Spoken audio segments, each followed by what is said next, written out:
What's up?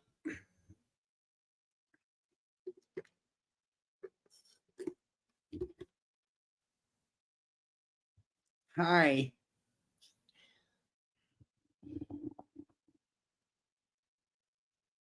How you doing?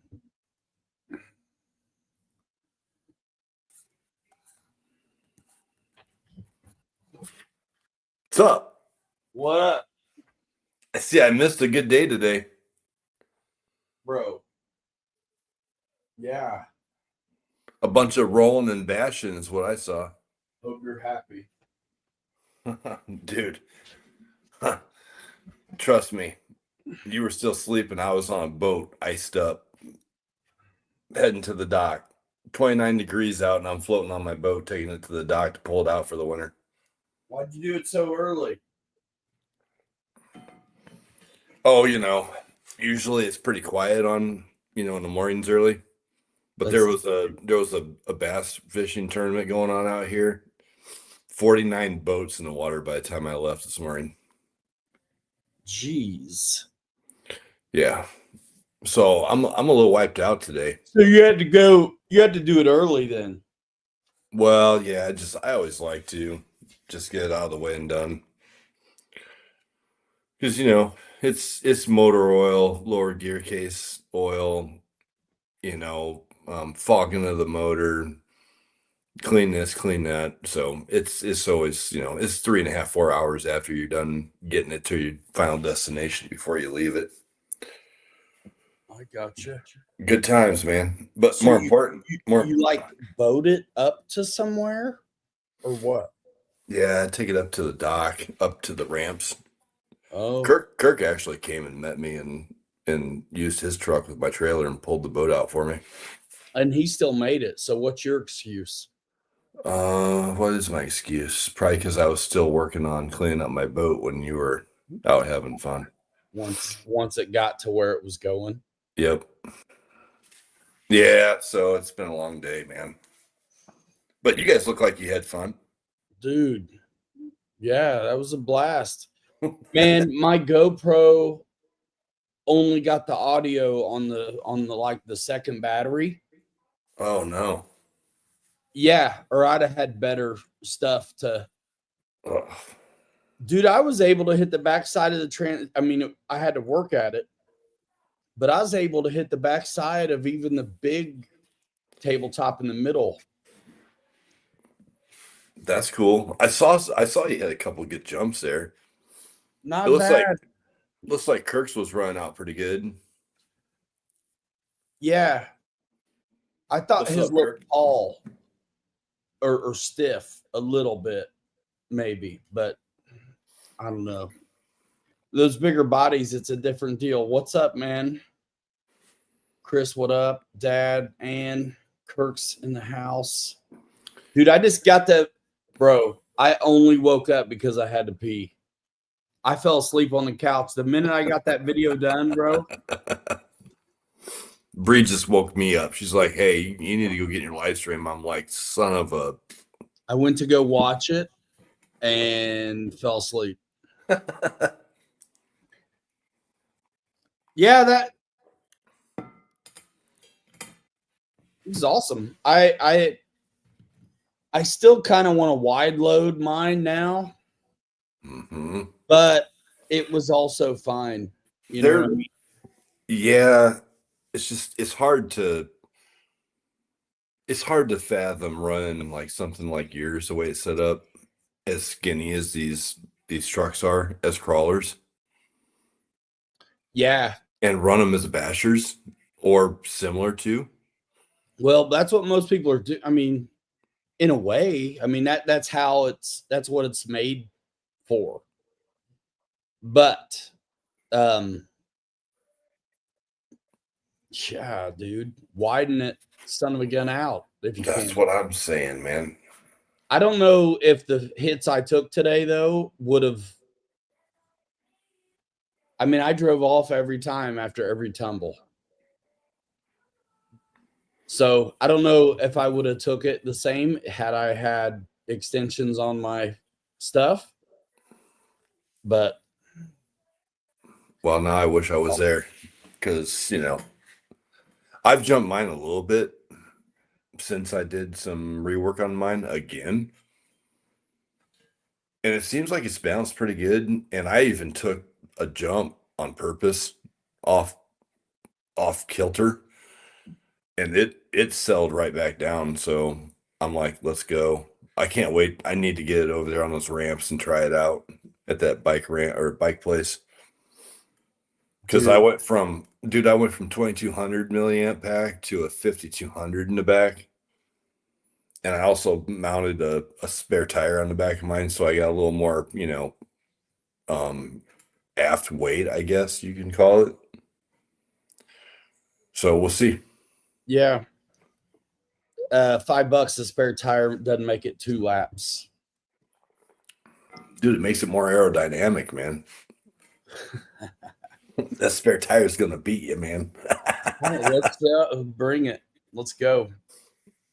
Skinny Mini over here, I think did okay. I think did all right. I think the brass in those front 2 tires was not a bad idea. Well, yeah. I mean, it probably kept you dirty side down more often, A little bit. I think it had to help a little bit. Yeah. It's a mess, though. I clean the body, but I don't want to get everything wet. So I'm just going to dry brush it. Dude, there's where your bottom weight's at. You can take your brass weights out of your wheels now. You got enough weight and dirt on that thing to make up for the brass weights. Oh yeah. No. Good old Mishawaka mud, man. I do. If I had inner fenders, I would have kept some out of the body, though.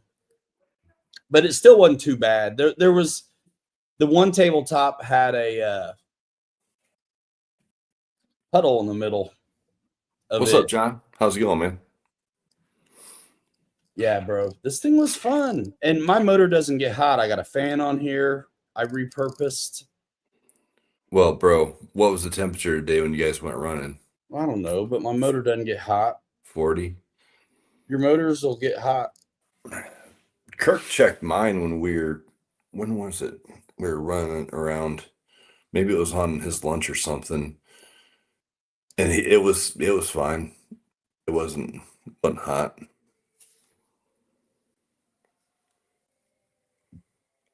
Yeah, man. Now you just need to simple green it like you don't want to. Spray a bunch of simple green on it, let it sit for a few minutes, and hose her off. I don't want to get it wet. I thought about taking stuff off. Electronics. And then doing it. The one thing I wouldn't want to get wet is probably that fan. Dude, I've had my speed controls like that soaking wet, and they don't care. I want to dry brush it and wipe it down. It's probably what's going to happen. Yeah, that's fine. Was that his first real run today? On dirt, I mean, I've run mine in the street enough. That's why I didn't have to play with the suspension today, because I pretty much had it the way I wanted it.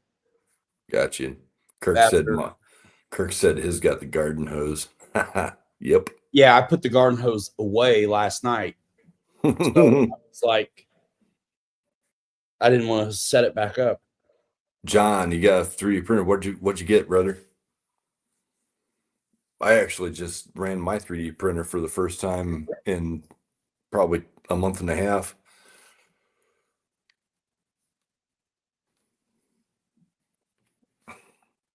So no breaks or kinks on your body after all that? None. I can't believe it. And I, I was talking about putting a bumper on the back and I still think I will, but I didn't do it yet. Because he texted me this morning. I didn't know because I was trying to figure something out for this weekend, but I didn't think we were going to go. And so I wasn't ready, really. And yeah, no cracks in anything on this body, dude. I can't believe it. Man, it was rollover city, man. Out there, it looked like Dude, good there time. was a couple times I really thought that was probably going to be it. But I cleaned the body because that's easy, but the chassis Yeah, still a wreck. right on. Well, Yeah, you're that peanut glazed peanut, whatever paint that is you use, bro. man, it matches right in with the dirt. I edited out a piece in my video where I said the same thing. I was like, I would paint it the same color as the dirt, dude. So it sticks out like a sore That's the thumb. one reason why I might go for the wide max. But it's going to be funner when I beat you skinny. Dude, you ain't gonna beat me, man. I got my shit dialed, bro. Yeah, It's but can it's you drive it? oh yeah. Okay. I actually after the 3 or 4 times I've driven this over at Bonneville, You can't get off the dirt at that BMX track or you're in the net. I know. Remember we went out there with the bashers and that net was nasty. But the nice thing with the bashers, you get enough power usually just to power through it. Only one motor hole, and I had to end up on the top and the roof. Nice. Yeah, first time through it for him, he didn't get his chassis dirty at all because he was on his roof in the mud pit. Man, so many kids showed up on bikes, bro. I Oh, edited no. all that out, but there was more No. waiting than anything. So I can't do that. I'll go to the Bonneville and just lap it out there. We just got to go early. Dude, do you know that one spot on the bike trails at Bonneville up there where I think we've jumped the bashers or the sixes some? It kind of winds around. It's like a bike trail up in the part we don't ever go to. Yeah. That's where we need to take these things. Is up in the hills there where those bike trails are at. Chris, what do you mean do the exo cage mod? You talking about the direct drive mod? Because that was pretty sick when he did that. So I think he used a TRX4 axle on that. On a pre-runner? Yep. And then direct drive. Yep. Pretty sure that's what he used. Century Carbon. Nice. You got to go to the bike track though. We got to go to numerous places, but that's a pretty good one. Yeah, man. I'm in. That was fun. I can't believe what it took. I can't believe it had enough to hit the transitions. If I got it right, I could get it. And that's very much the kind of feel even on the dedicated two-wheel drive short course race rigs we've got. Me and Kirk, you same deal. You got to hit it perfect. Oh yeah. But Yep. I think those would be a blast out there too, man. Oh, for sure. Absolutely. Yeah, Kirk, you're right, man. There is a tabletop over there at Bonnie. Him and I found it one day we were cruising. I think it was like, I don't know. It was either really early spring or late fall. And Okay. it was a mud mess, man. It was nasty. And we were running sixes up across that with our trailers. I do remember that. Let's see. So Chris must have talked to Joe down at Hall and Crawl. With this Vortex motor I have, yeah, it's got a 5mm shaft on it.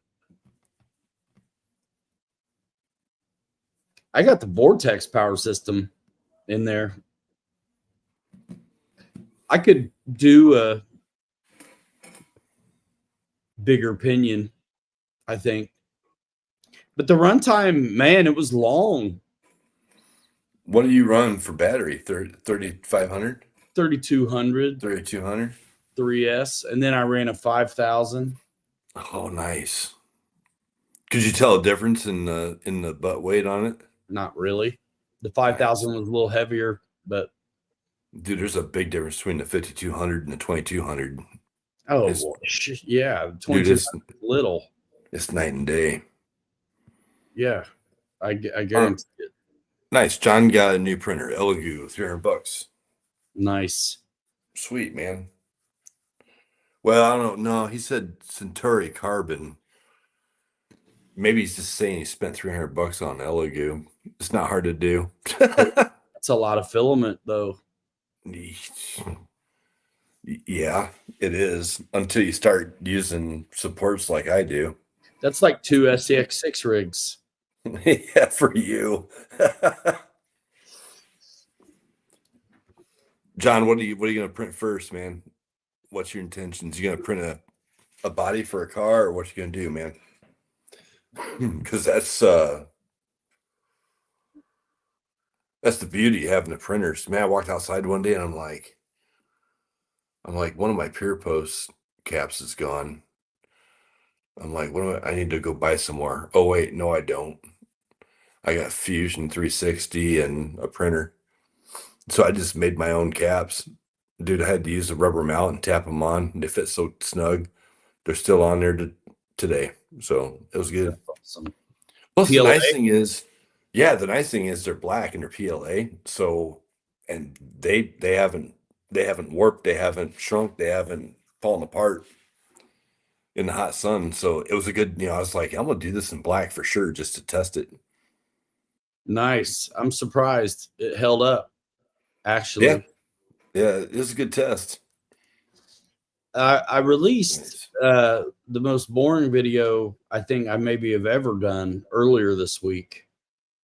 I don't know if you've got 40 minutes to kill, but can you dig it?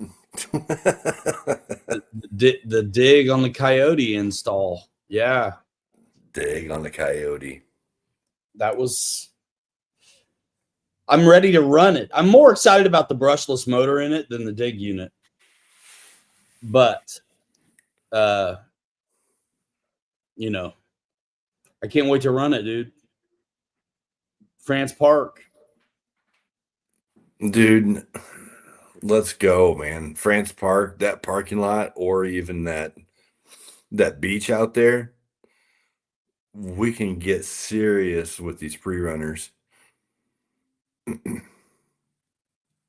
need to get Kirk to bring some cones or something so we can set up a course.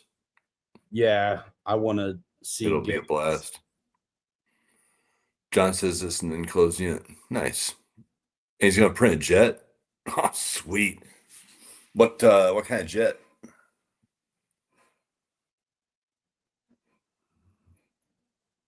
Oh yeah, gotta learn a few programs before I get there. Yeah, it's fun thing about the designing your own or just printing files.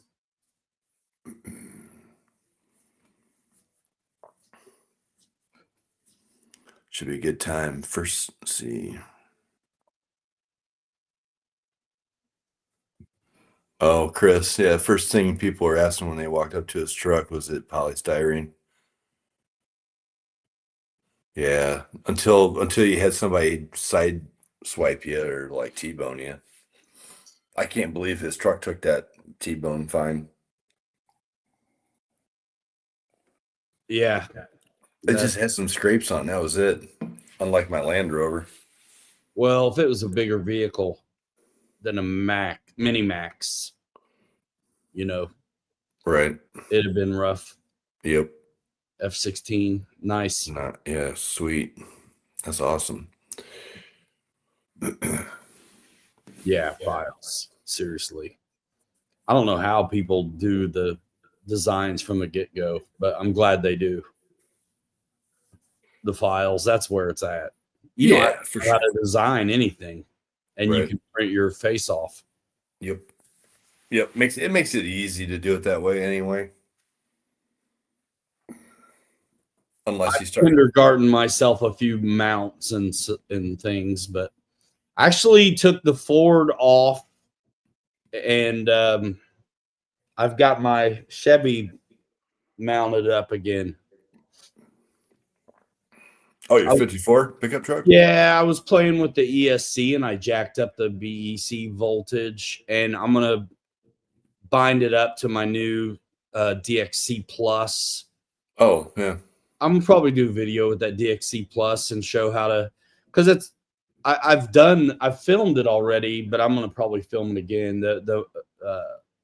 What's nice about that dual protocol on the DXC Plus is I can bind up my SLT stuff like the Mojave Grom and the Typhon Grom.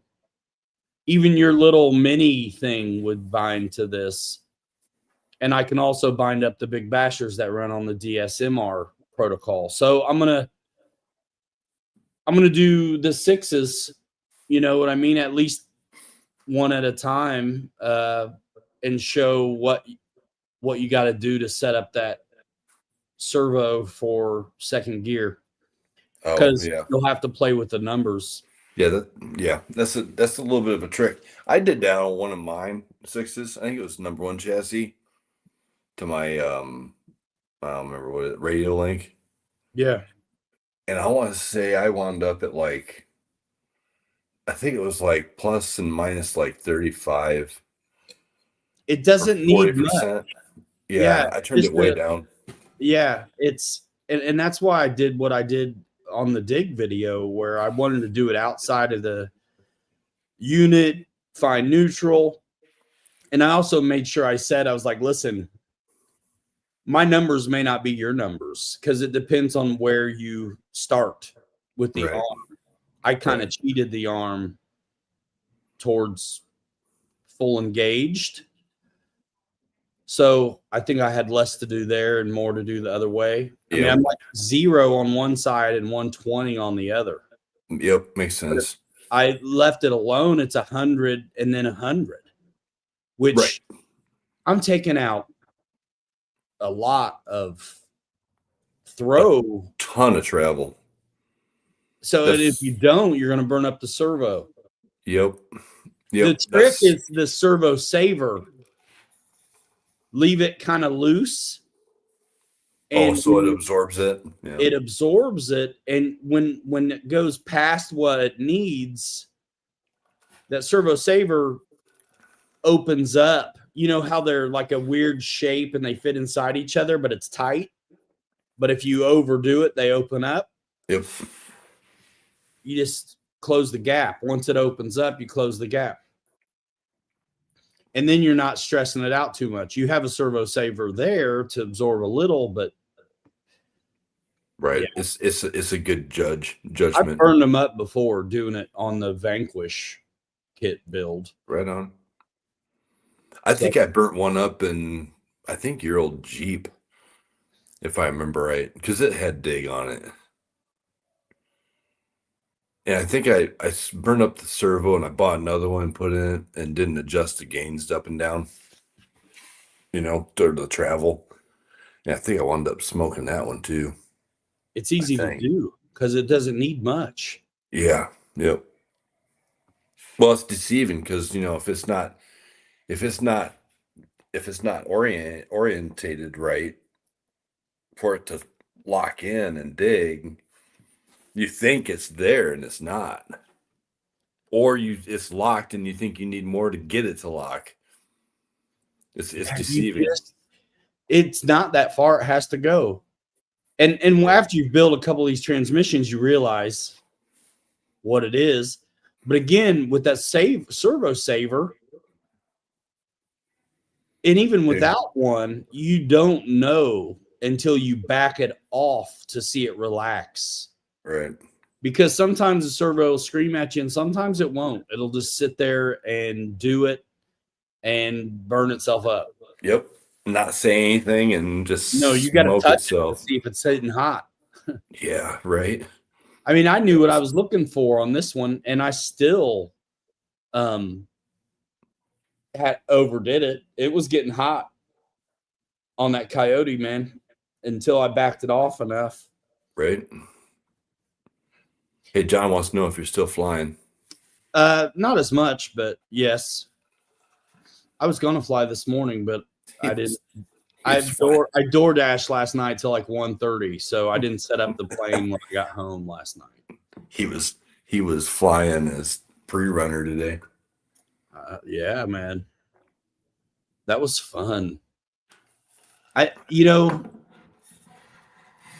there are better things out there. I mean, anybody who says anything about it, it's like, look, it is what it is, and we know it, right? You take out a 2-wheel drive anything versus some big 4-wheel drive basher, and there's a difference.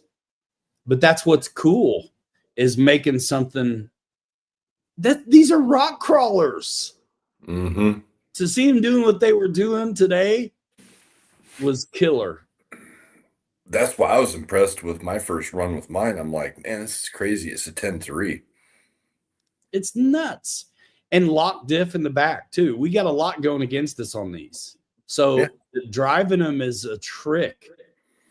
And I'm going to play with the gains some more on the, gyro. But I think some of that torque, you're not going to get rid of the torque. You may be able to help on the steering, but yeah, like I think in your video, I watched it before I jumped in here. I think Kirk said he was like 35% gain on his gyro. When he turned it up to 75, he couldn't go 5 feet with it. Yeah, no, because it'll flutter. But I think I'm running at like 25 or 30%, somewhere right in there. And yeah, it doesn't make a lot of sense to me. I'm at -10, whatever the heck that is. Well, is that because because here's the thing with my gyro and my receiver, depending on which way it's oriented into the vehicle, like you gotta press the bind button 3 times for it to initialize, and one way is forward, obviously, on the receiver. And so if it's backwards, then you have to hit the bind button twice to set it to be reversed. So I'm wondering if your radio is set up to like negative is like one way and positive is the other. That's exactly what it is. I mean, the radios are funny where they don't necessarily know what left and right is, or plus and minus. It's just one way or the other. Yeah. And so we do the same thing with airplanes, where we'll see a minus and we're like, in your head, you think that's like less elevator or whatever. It's whatever it is what the answer is. There's no logic there to be applied, although we try to do it all the time. But so, is your gyro, can you change it? Yeah, right on my radio. Yeah, but I'm saying though, like from whichever way orientation wise, is that what it is? It's plus and minus for yours? Who cares? Well, no, I mean, I'm curious. Like if you go positive on your radio, is it gonna make your tires go the opposite way of what they're supposed to? I doubt it. Versus negative. So what's negative versus positive on your radio? I don't understand what that is then. I doubt it. I don't, that doesn't make any sense to me. It should just be 0 or 100 in that regard. But Kirk found a ready to run Vortex that was on a DX3. So right. And now it's not on a DX3. So right. It's oriented the same way in this car as it was oriented in the yeah, but there's got to be a front and a back to the receiver, right? Like what I just stated on mine. That's what I'm saying. It's oriented the same exact way it was before. I get that, but I don't understand what the negative and positive is. I'd be curious if you go negative, if it allows it to be reversed. I don't think it'll do on that. The sensing. No, I think it's about gain, not direction. So how do you change the direction of it? Just curious. Is that just in the programming on the ESC?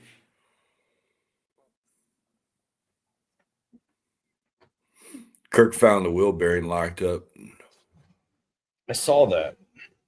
Nice. I had to space out these wheels so they wouldn't rub against the hubs on the front. Oh, yeah. Yeah, I spaced mine out 15 millimeters. Meters. But yeah, I'm curious because like I said, my radio link, depending on which way you've got your receiver mounted in it, you can bind it two different ways to give you a reversing on the gyro sensing. And I'm just curious if the negative and positive on yours gives you that ability, or if there's something in the I ESC doubt it. settings. No, it's not ESC settings. The Okay, so stability stuff is its own thing. well, I know you like to deep dive into the stuff, and that's kind of where I'm forcing you to. I'm just curious how yours works. I'm just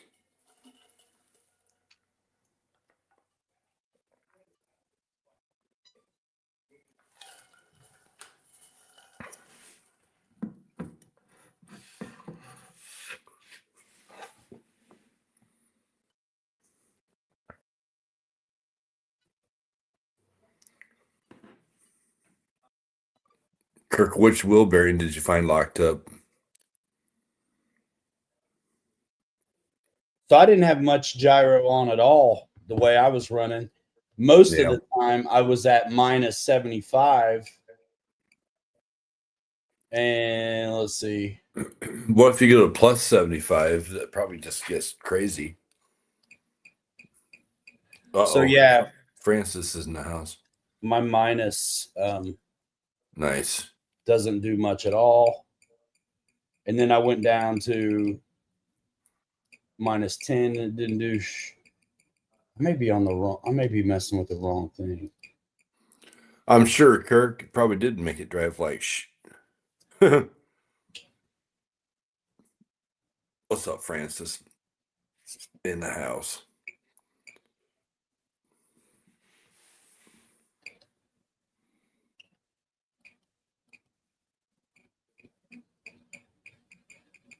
I may have had mine off. Who knows?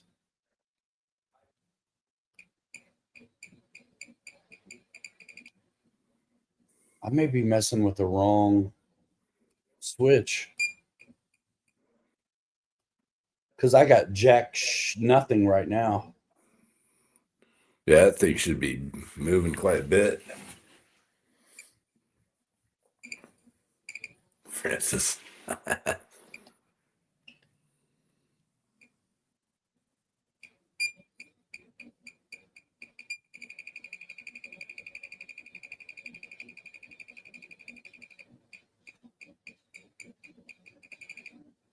Kirk says it was working, Ryan.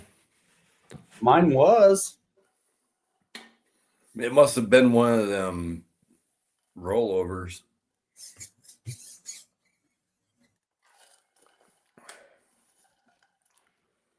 Bro, what in the hell? What in the guacamole?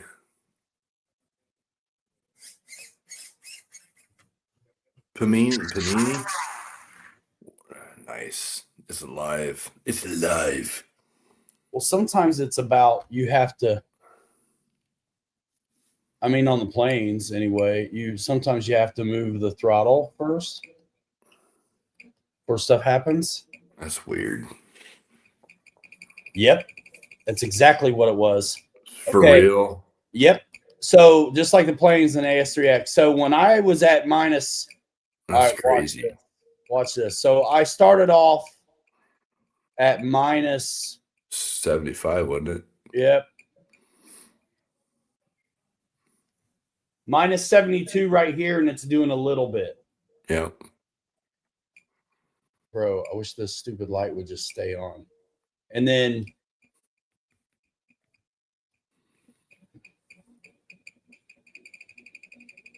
like minus 10, so to say.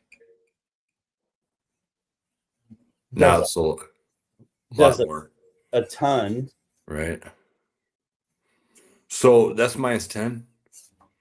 So yeah. What if you go to the plus side, or can you not? I'm gonna try it. Yeah, that's a lot. Okay. So you're getting closer to your 0 point. Dude, that thing right there, time's going the wrong way. Because when the left swings left, the tire should go right. Well, that's kind of what I thought too when I set mine up, and I thought I had it right. I took it and drove it, and I'm like, it was completely backwards. It's almost like you have to keep the front end still and just move the back end, because that's if you're torquing the front end so it doesn't know what it's doing. Yeah, but the same thing So happens to me. I understand that, but that's what I had the same problem, and so I thought I had it right, and I zipped everything all, buttoned everything all up, and then I started driving mine, and it was completely backwards, and I had to redo mine and program it a different way. I'm just curious to know what happens when you go to the plus side.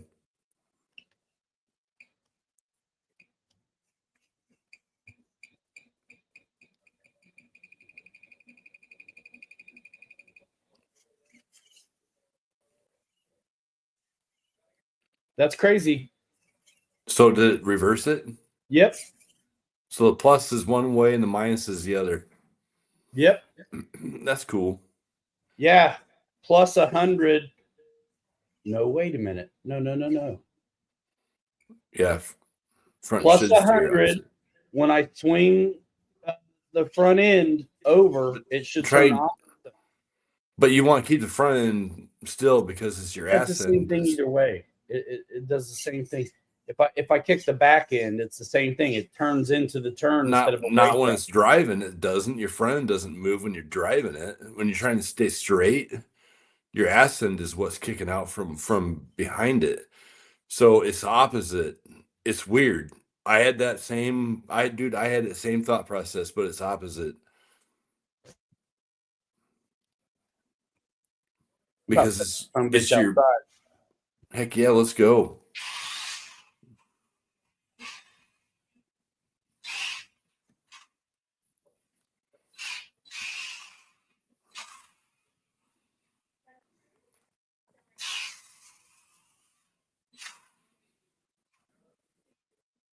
Yeah, I think it's wrong. And it doesn't seem to matter plus or minus. I don't understand what the plus and minus would be on that then. Nothing. It doesn't change it because the direction's the same either way. So then there's got to be a way to reverse that gyro.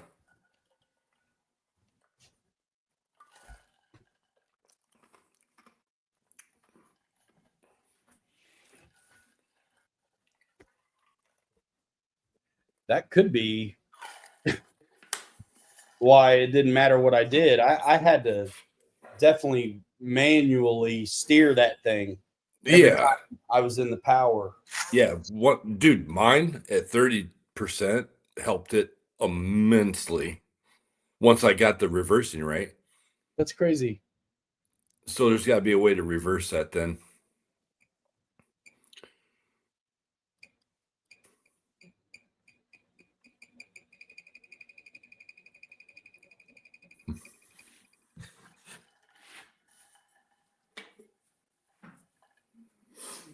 Ain't nothing but a couple techie gurus that don't know a damn thing about it out here tonight. What is that? Oh, that's a fan burning up. What? Your fan's burning up? Yeah, I think I know what's happening. Probably got too much exactly what's happening. Aux 3's my fan, bro. Oh, what? That's why it's not doing anything. Oh my god. I think I just killed a fan, dude. What'd you do? Hyperdrive it at 100%? Yeah. Oh no, good thing we're going into winter.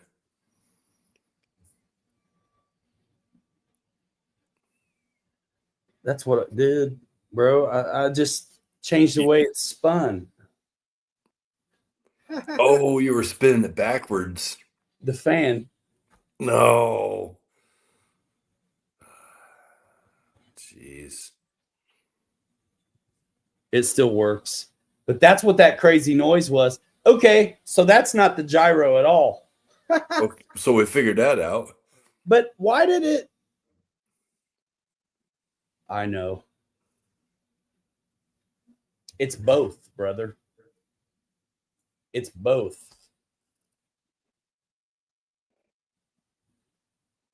What do you mean it's both? Because aux 3 as a gain channel doesn't take up a physical spot on your receiver. Okay. But the fan does. Yeah. Okay. Yeah. Unless you got it wired in somewhere else. So I can actually do that too. Look at Francis. Francis feels like all the reverse servos plus safe in the timber blinking Christmas lights. Let's figure it out, mate.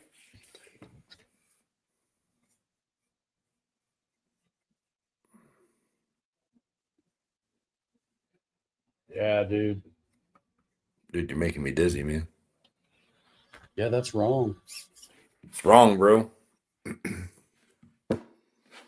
That's probably why it was probably why you were rolling all over Mishawaka today. How come I didn't notice it in the street though? All the times I've run it, because I had it turned way down. I do think that is the gain though. Aux 3, where it is for me here. Can you change that or no? You know why there's dirt on this? Because I set it on top of the tabletop while I was doing something, like probably digging the net out of one of my cars. And then I'm like, it's cool. I'm like, go ahead, Kirk, it's fine. And he landed right on top of my brand new radio. Oh, but it was sitting on the hill. Oh, no. It's my fault. That's why you keep that plastic on there, man. Oh, yeah. Yep. And already, yeah, I'm a mess. All right, let me get into AVC a little bit.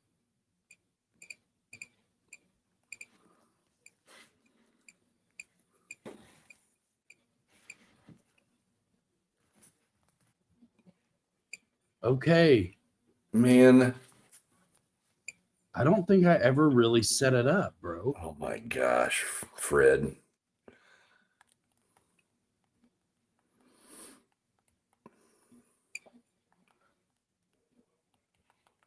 Okay, this is where I set up the game.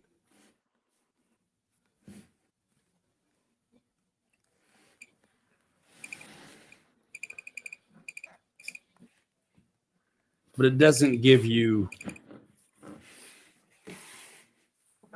I'll have to calibrate this whole thing, bro, to get it to the right directions. Francis, mine's... The radio links they're super simple to reverse. Because it's just, depending on which way the receiver's sitting in the buggy, it's either 3 presses on the bind button or 2 is how you reverse the radio link. And Fred, welcome to the house, brother. How are you? 100% gain, dude.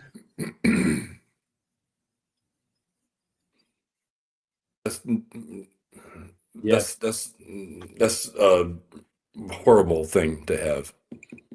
Oh, it's wrong. I had it at 20, which is the default, but I could have swore I was able to mess with it with the trim switch, I thought. But it's also doing the fan. That's goofy as hell. Yeah, that's something that doesn't make sense.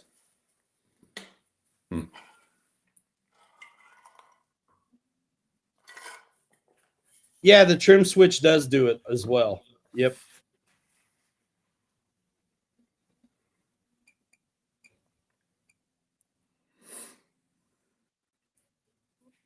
So the trims, you got the trim switch is aux 3.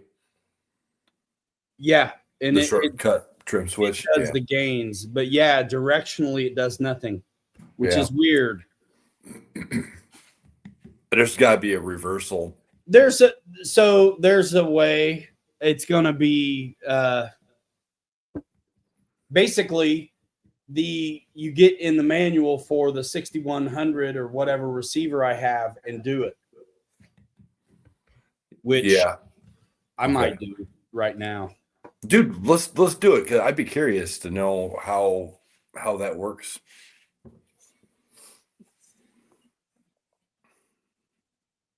Kirk says it's still backwards. I know. All right, man. That's why you were driving through the net. You want to turn left and it's going right. You can't change. I wish you could just change it without having to redo it. Yeah, I'm not going to flip the receiver. I'll just do the process.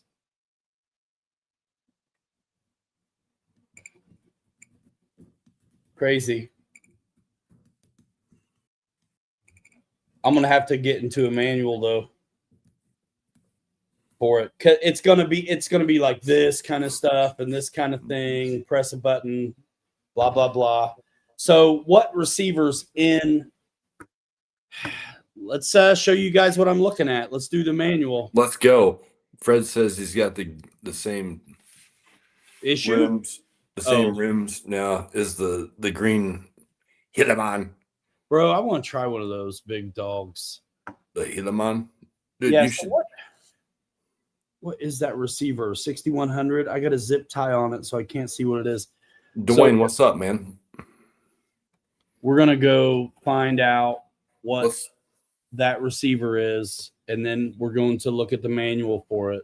Let's fix this pig.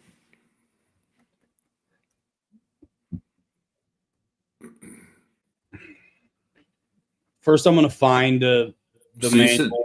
You said it's the Vertex or Vortex? Yeah, the old 3S BLX before they were doing the 223S stuff.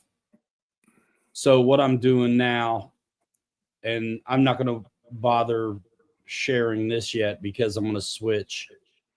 6200, okay. SR 6200. So I'm going to go to the manual for that.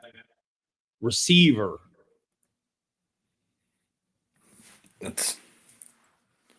Ladies and gentlemen, we're going to figure out how to reverse Spectrum 6200, you said?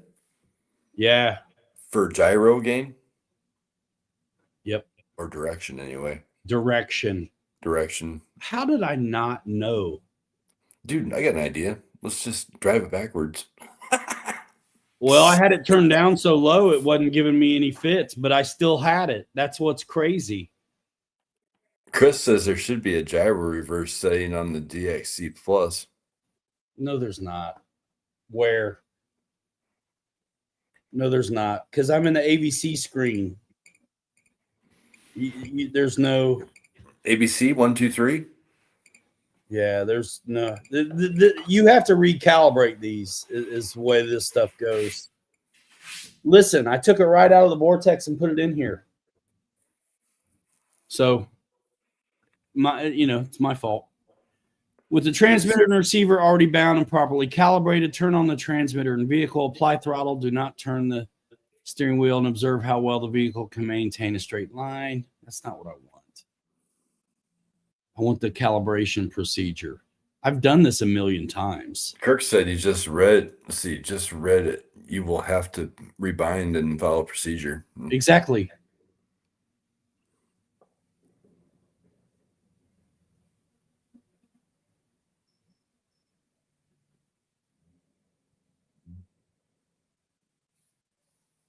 I just have to find, there it is, binding and calibration.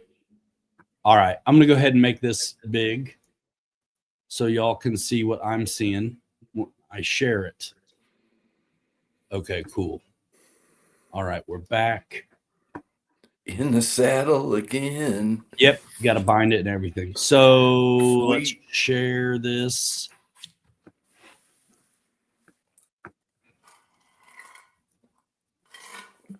Ladies and gentlemen, how do you fix Ryan Ramsey's pre-runner? And I did that good with it like this. Oh, here we go. I mean, seriously. Dude, you were fighting. I drove it that good with the backwards gyro, dog. You were fighting a backwards gyro. And I still would have beat you. No wonder why you were flipping and rolling. Bro, I'm actually even more excited to get back out there now. All right. Well, let's get your buggy fixed first. All right. So what's nice is to get familiar with the process. So press and hold the bind button on the receiver, power on the receiver, orange LED flashes indicating the receiver's in bind mode. Release the bind button after that. Goes solid. Basically, the bind process is complete when the orange LED goes solid, but you still got to calibrate. Pull the transmitter trigger to full throttle, pause, then return the trigger to center. Full brake, pause, return trigger to center, turn transmitter steering wheel to full right, pause, then. Okay. Maybe when I did this, I turned left instead. It could have been that simple. All right, you do this. I'm going to go refill my water. I'll be right back. Oh, you're going to not learn how to do it then. I don't run Spectrum. It's not your fault. Don't blame yourself. All right, so power on to the vehicle.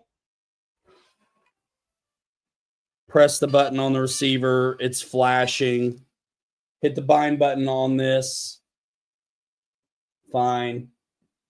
It's binding. Now I'm going to go full throttle and pause. Full reverse and pause.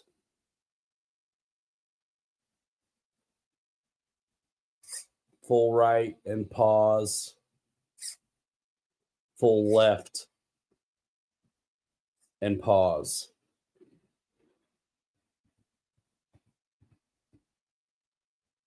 Now, this is, of course, assuming you're on a DX3 when you're doing it.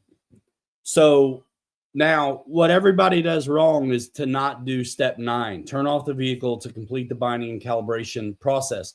So if you were to maybe check it out right now, it could be right. But then next time you run it, maybe it's not because you didn't confirm the settings. So not only am I turning it off, but I'm unplugging it too. And then I'm going to check it.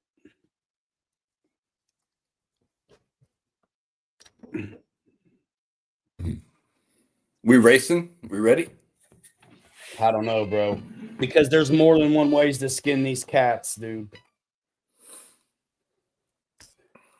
Now, I won't see anything until... Francis, yeah, you're for sure. Sophisticated water. It's not smart water over here that I'm drinking. It's right. I just don't have a lot of range on it. Let me crank up the gain so we can see it good. It actually... Oh, yeah, the fan is still on this for now. I'm just going to unplug the fan for now.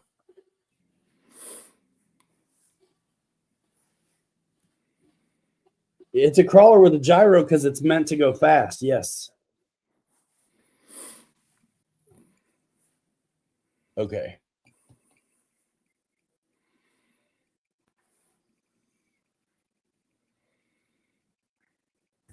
So plus 100.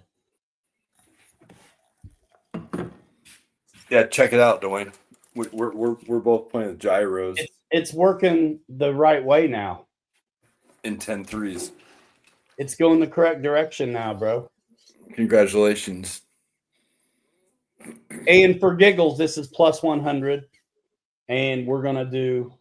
Go negative 100. Just to see. Now that the fan's not going to freak out on it. Less gain, less gain. Minus 100 is nothing. Oh, so negative 100, there's no gain at all? So that's 0 gain? Yeah, but I have gain at minus 36. So I have quite a range here. You know what I mean? Yeah, it's super fine. Super fine. Stupid light, bro. Dwayne, yeah, this is my pre-runner. This is my 10-3 crawler that I converted, like what Ryan's got. Let's go plus 10. So yeah, thank goodness. We can't afford bashers over here. We got It's to the work right way. over our. We got to retrofit our crawlers so they go fast. How did I not know I had it wrong? That's nuts. Francis Mensa Water. LOL. Yep.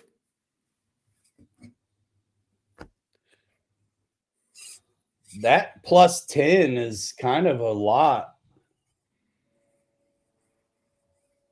That's probably way too much. It probably is, but now I know. It makes sense lessening the number. Yeah, I had the direction wrong. What in the hell? I put this receiver in like this so I wouldn't have to mess with that. That was exactly how it came out of the other one. But maybe not, I guess. That's crazy. But I've also messed with this a bunch just to go through the process. I maybe never checked it against the. That's what it is. I never checked it on the other one. I changed the stock Vortex. I must have changed it directionally while I was getting through it to help somebody. You know what I'm saying? Something happened. Well, because I've done that calibration of that Vortex after the fact. Cool. That makes more sense. Heck yeah, Dwayne, we play cheap over here, man. We're working on changing crawlers to bashers. Bro, you're crazy. I got, what do we got? $100 I-beam kit, $300 base camp kit, Right. $100 worth of wheels, $50 worth of rims, no batteries, no brass yet, bumper. Yeah, bro. This hobby. No matter what way you look at it, you always sink a bunch of money into these damn things, no matter what it is. It's crazy. All right. It's crazy. That's how you do it. Hey, see, Dwayne said the same thing that Kirk did. Just spin it 180 degrees. But you know what? You were able to. So how'd you do that? Just a couple clicks. I read the manual on the SR 6200. Yep, that was easy. Bind it and do it. Sometimes it's a press the button, set button, and do things. What's the manual? I forget. The receiver manual. Yeah, I know. Now these things don't work if you've jacked with the travels. Like if I wasn't at 100% throttle and steering travel, that wouldn't have worked for me. Right. And folks will wonder why. Right. And somewhere in that book, it probably says you got to be at 100%. Yeah, one of these the other day. It was the same. Oh, it was like the Mojave when I was binding it or something. I can't remember what thing it was. I was binding up, and it wouldn't work. And then I'm like, oh yeah, it's because I got. Actually, it was the Vanquish. Oh. Remember how I went through the calibration? I thought I was all good, and then I wasn't. Yep. I took it home that day. We were on the rocks with it over here. Yep. I took it home that day, and that's a vehicle that I had everything jacked up. So I had the reverse turned down and expo on it. And so if you're not at 100% full travel on forward or reverse or left or right, which I had dialed those things down, the calibration procedure doesn't hit its endpoints it needs. Makes sense. Yeah. It doesn't make sense right away. Right. You have to learn the hard way first, but then it does. Yeah. Bro, I can't wait to try this. Like a new vehicle. I drove it on a wrong gyro correction. No wonder I was having trouble. When it was going crazy, to the right, it was going more to the right. That's why you were rolling. But I still was. So I was, to run up and jump those ramps, like I'm giving it the beans, and I have to give it a lot of left to kind of go straight. It was fighting you. and I still worked it out. I cannot wait to try this now with right being correct. Yeah, Dwayne 550 and his tie trail. Yep. It doesn't take long, bro. It does not doesn't take long. And the irony of the high trail for me personally is you pay extra for it to be a high trail, and the first thing I want to do is put it on 1.9s and slam it down. Yep. Is yours still riding tall on the stock 2.2s? Because even on their ride height, which is high, it's body rub city. I did a couple videos on the high trail. I did the K10. Oh, yeah. I think Kirk's buddy at work, he's got at least one of those. He had it up when Kirk and I went up to Grand Rapids to the indoor crawling track. His buddy he works with had his up there, and that thing was rollover city up there. I mean, I'd have been better off without one, I guess, at all. But I had one. I was like, this thing's torquey. Let's try it out. Dwayne, these pre-runners, because I mean, mine's running 20 mile an hour for a crawler, and two-wheel drive on a locked up ass end axle. Dude, you on the dirt, you've got to have a gyro on these. They're it's nuts. You can't keep them straight. The 1.9s will look silly unless you drop it. Yeah, like you'd have to do something with shorter shocks or whatever for it to look right. Otherwise, it'd look crazy. Agree. I'll tell you what looked goofy was my 2.2 Mickey's on your old deadbolt that I bought from you. Yep. That thing. I wasn't gonna say it, but you did. But that thing was an animal. It was stiff too, like monster truck stiff. Yeah. Yep. Bro, I am actually I can't believe that actually. Throw the headlight on your hat and your hat cam and run back over to the BMX track right now. We'll wait for you. We'll go live there. No. Dude, how did I not know? I just was like, it's torque. It doesn't matter what I do. It's there. No, dude, it is torque, and your shit turns into it instead of away from it. Dude, is this supposed to rain tomorrow? I don't know, man, but I got nobody home. I'm looking right now. Let's go. Well, I got to get a car first. Huh? I got to get a car first. A car? Yeah. Dude, did Kirk not tell you my my Lincoln is trashed at the moment? What? Yeah. The transfer gearbox is toast. Transfer case. Bro, we need to quit working on our RCs and fix our real ones then. I still need to put a starter in mine. Dude, Sean's fixing mine next week. Bro. It's not cheap. It's not cheap, but to the tune of like almost $2,000. Yeah, I'll get off way cheaper. I just have to do it though. I mean, I would change it, but I don't have any way of getting it up in the air. I don't have a lift. So I told Sean, I was like, do it. Nice. I'm gonna do the starter because bro, it's supposed to be for it. It's supposed to be 60 tomorrow, bro. So we'll talk.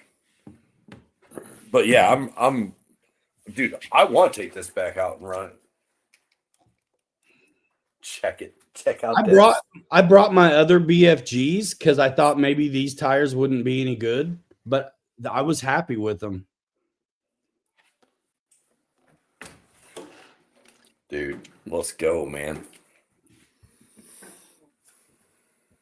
Yeah, I don't know. I may get another body, bro, and go deep dish. But I'll have to cut the body arches though. I don't like them. What on like what Kirk and I are running? Yeah.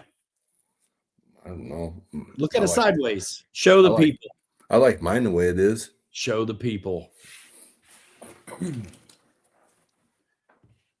Just a little trim on the little bit. I mean, you don't need to, but I mean, it's partly the way the camera's looking at it. It's straight on the side. So, hey, it's different. Hold that sideways again and then compress the gear up in it. The rear gear. That's all.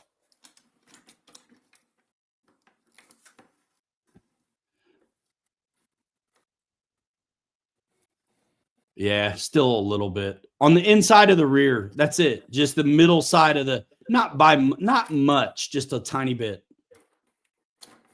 I mean, you don't have to. I'm going to. It's their bigger bodies, dude. It's to be expected. And I don't know. I was thinking about this today. And there is the opportunity to stretch these links out.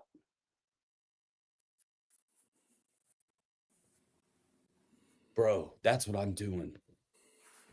Dude, how's come you guys do this to me? I want a total other rig to make long and wide. I don't want to mess with this one. But dude, those swing arms on the back, all you need is 2 longer links, bro. And then you can there's 3 positions for these swing arms on the back. Oh yeah. Yeah, I could go to the back ones. You'd have to get longer metal links by that much. But that's not deal. That's easy because you take those off. I probably got plenty of metal links to be long enough for that. I didn't even realize you could do that. Bro. That's all you need to be perfect. You don't have to cut it. You just have to stretch it. You don't have to cut it anyway. You know me. I'm about the looks. I'm not trimming mine. The arches, for me, I can't stand them when they're wrong. I'm going to leave mine the way it is then, because you're going to love the way it dries, but you're going to hate the way it looks. And it's really going to piss you off. It's not as it's better when it's sitting. It's better when it's sitting it's got weight on it. Yeah, exactly. So but yeah, you're right. Dude, that's cool. Bro. Yeah, but I'm looking at how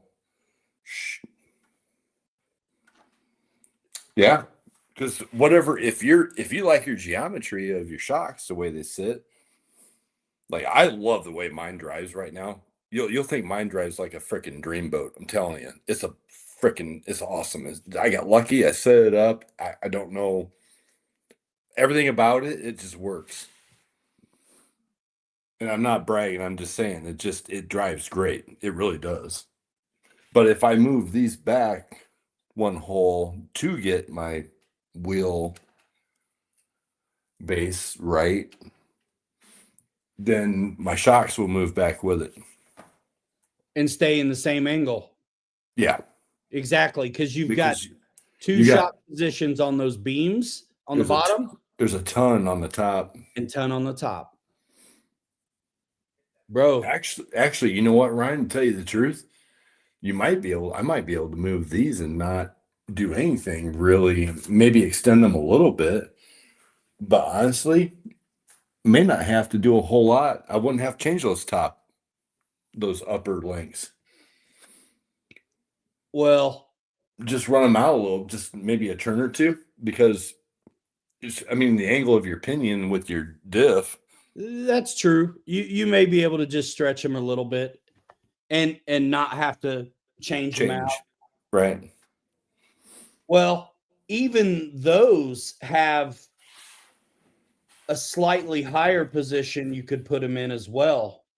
Those bottom links, the slightly higher position by the motor and transmission would bring you a little out as well. But So that and a little bit of just because I'm sure your links are like mine where they're probably spun all the way in. So you've got some threads. Yeah, mine are. And the rotation of that axle. So there's a lot of wiggle room there. You may be able to do that without changing the links. Bro, I'm about ready to go get my 2mm wrench and just do this real quick. I mean, you could just check it easy. Before I wreck it. All right, I'm going to go get my 2mm wrench. I'm just going to do it. Seriously, bro, you could just do these swing arms and test it. That's what I'm going to do.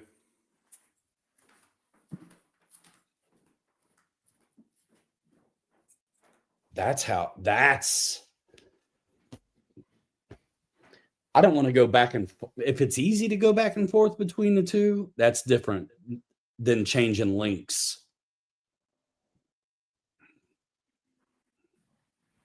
I could check it too. But mine's already got the right body on it, size.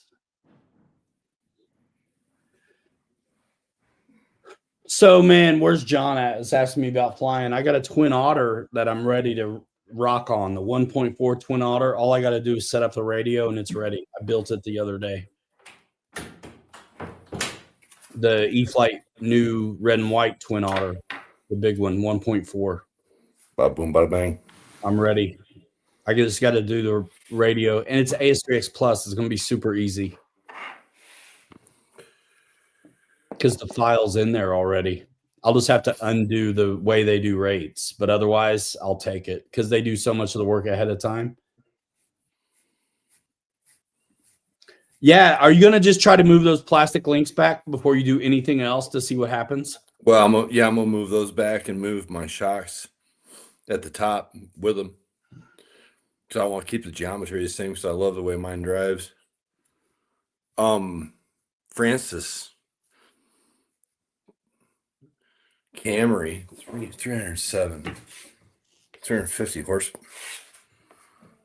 307. I'm just, dude. And honestly, that's not going to change your. I mean, if you keep your shock geometry the same and just slide these things back,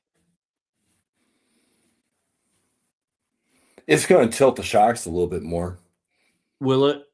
Yep. It's going to tilt the shocks and cause the back end to drop down a little bit because of the shock angle, the way the geometry. Where are you at on your shocks now? At the back? And let me just.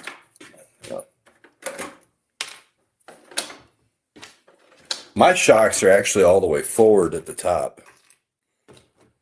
Well, then when you slide them back, you should be able to move go with the flow.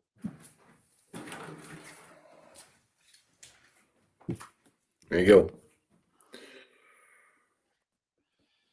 Yeah. So when you slide the whole thing back, you got holes, you got room.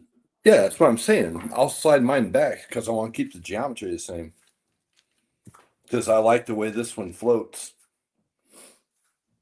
Yep. Dude, this is good stuff, man. And the beams, those arms in the back, they're still working at the same geometry. They're just going to be backup position. This is going to be a pain in the butt, bro. They got these stupid plastic spacers in between them. Oh, do they? Yep. That's right.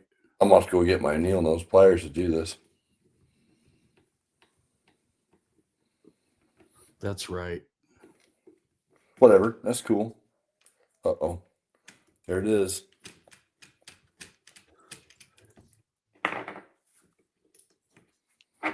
I mean, don't do it unless you just want to. No, I'm doing it. I would. Yeah. I got one off now. Problem is, I gotta get my needle nose pliers. It's doable. I don't remember if I even used pliers to do mine.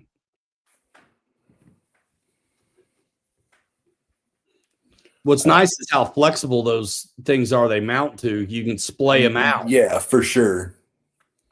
For sure. I'll try it without.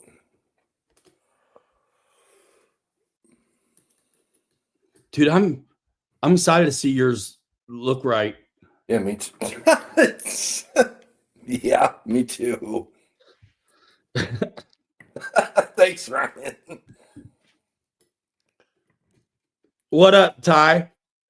Huh. Ty, bro, you just got here.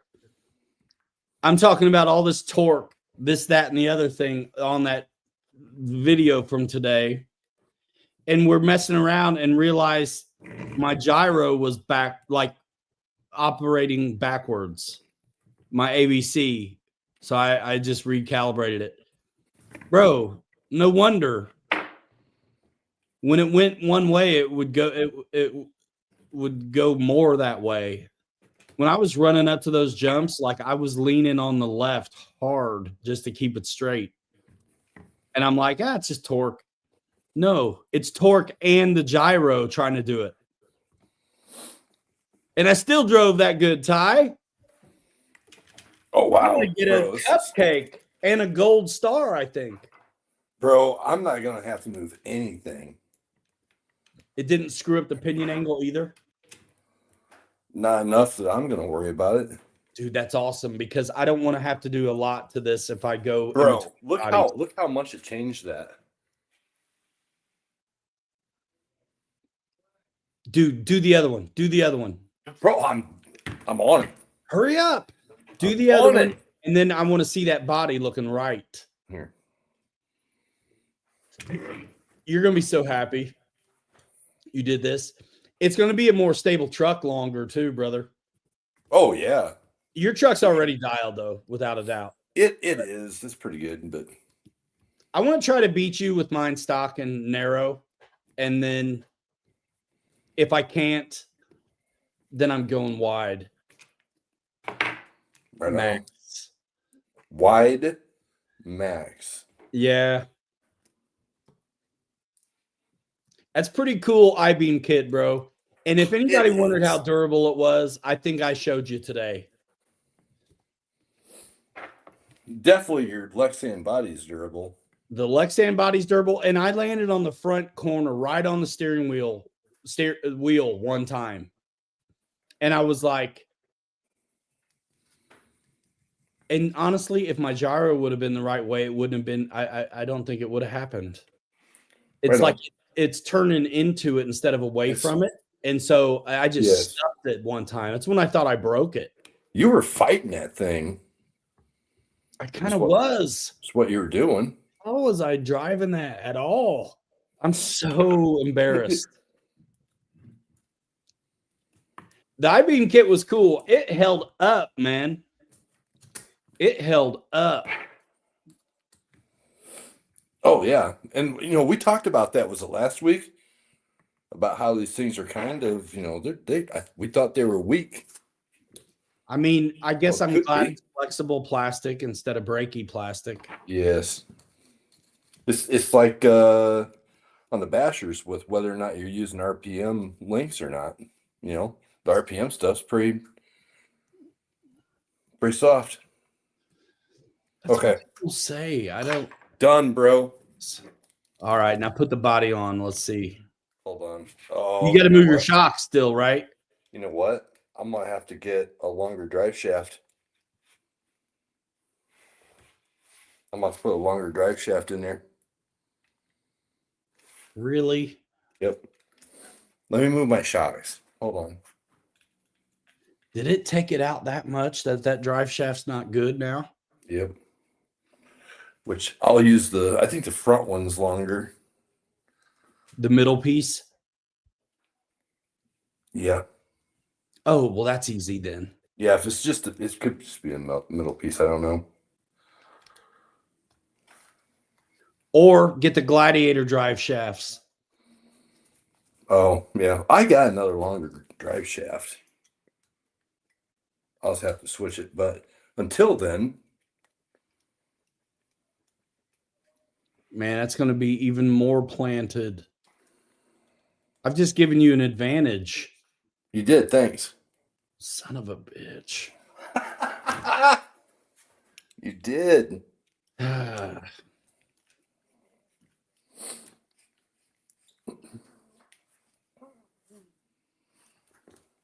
Give me a second, fellas. Almost done. What metal parts, Chris? A-arms? Metal parts are fine. A-arms, no.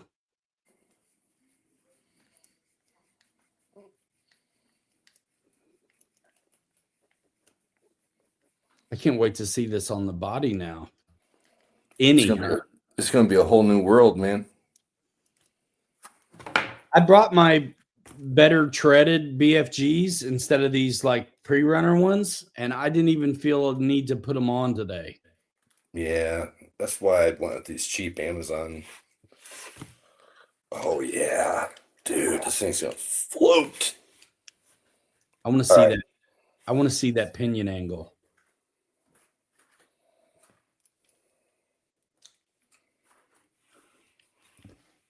Hold on. See it in there? It's not awful.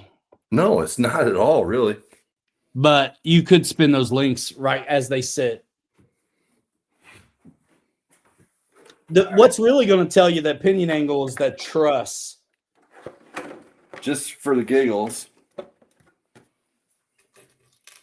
Dude. Guys, get ready to see correct architecture on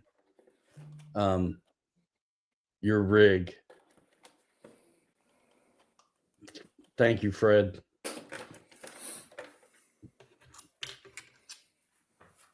It's a big deal. I was out door dashing last night after my regular work. I door dash maybe 2 or 3 nights a week. And last night I did 3.5 hours and $70. That gets taxed 30. Well, what do you know? Would you look at that, G? Look how it sets in the wheel well now, people. I'm putting you on solo for this validation that I've That's cool. I can live with your rig now. It's right now. Dude, spot on. So now there's no need for trim and Lexan because that bugged me, man. Now I don't mind doing this. Bro, you're right. It's going to give you a better ride, too.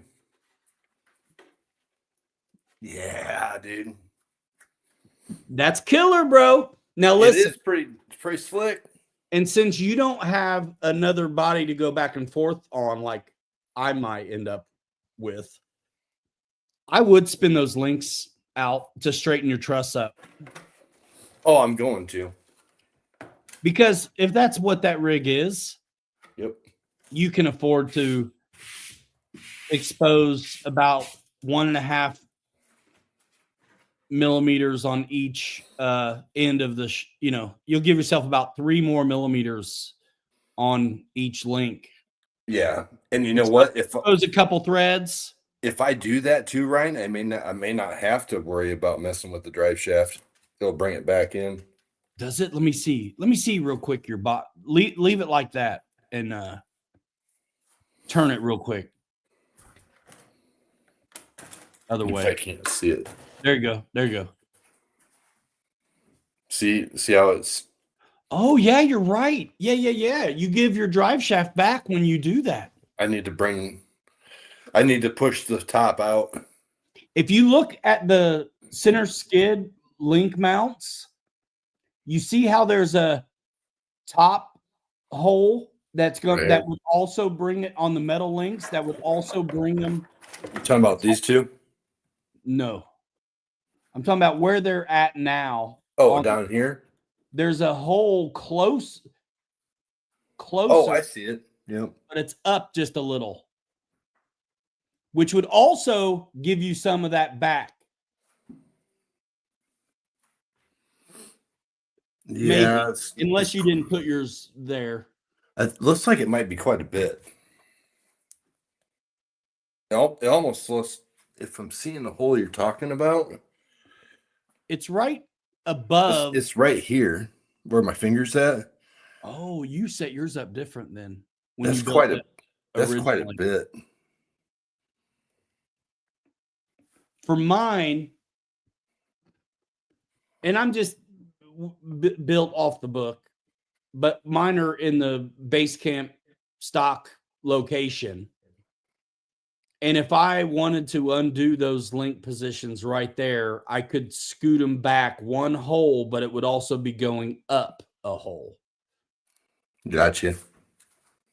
But that would, alleviate the need to spin out the links as much. Right. I'm gonna see if I can spin the links first. The But if whole not, position, it's kind of hidden because it's on top of the link, right? It's hard to see it, yeah, yep. but it's there. Yeah, I'm gonna try that. I'm gonna try spinning these first. If that doesn't work, then Spinning them's going to work. It just may not be as far as you want to go, is my guess. but I mean, outside of that, dude, good call on that, man. Yeah, but exactly, because the rest is just getting it there. But that looks awesome. Not bad for a crawler. Now I don't hate it. Because who wants to cut Lexan, especially when you got the fender flares molded in and stuff? That's a hell of a solution, dude. Well, that's what I like about this. I'm still not tire rubbing here. I don't mind rub. It says how they sit in the arch is my deal, but now I love it. That's why I love this. Dude, it's not rubbing there on the Lexan. Awesome. I don't think mine did. No, it didn't. Just a tiny bit on the side, but none on the top. I've got my Nice. body as low as I could have it, and the battery still fit. My paint actually held up today for all the hell I gave it as well. Dude, my paint's starting to come off a little bit. But I've ran mine quite a bit too. Mine held up, man. This time. Oh, okay. So these do, you know what? Hang, hold tight. I'm gonna go get one of my little pins I use to move these. Oh, yeah, for the links. Yeah, I just want to see if I can do this. Yeah. Yeah, Fred.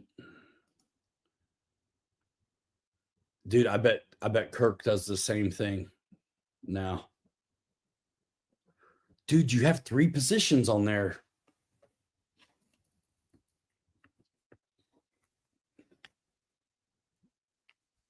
You could shorten it too. So what he did, it's going to be hard to see. I'll go solo while he's gone. And my stuff is dirty, but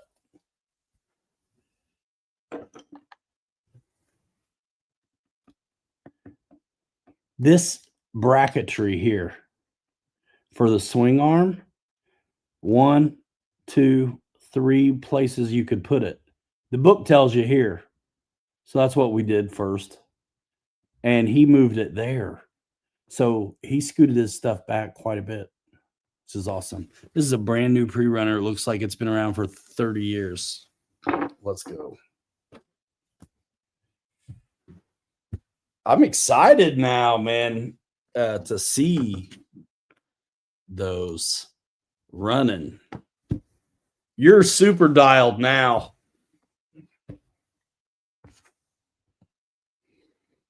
Bruh.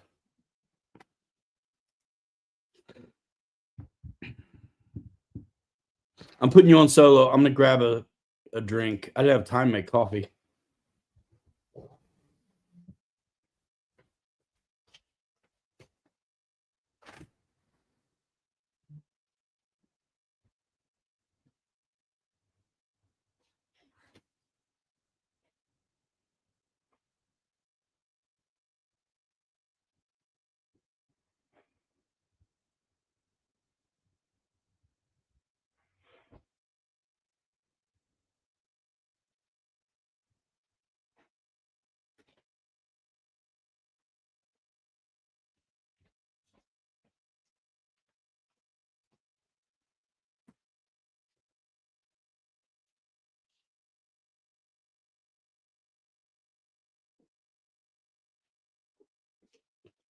Fresh maker.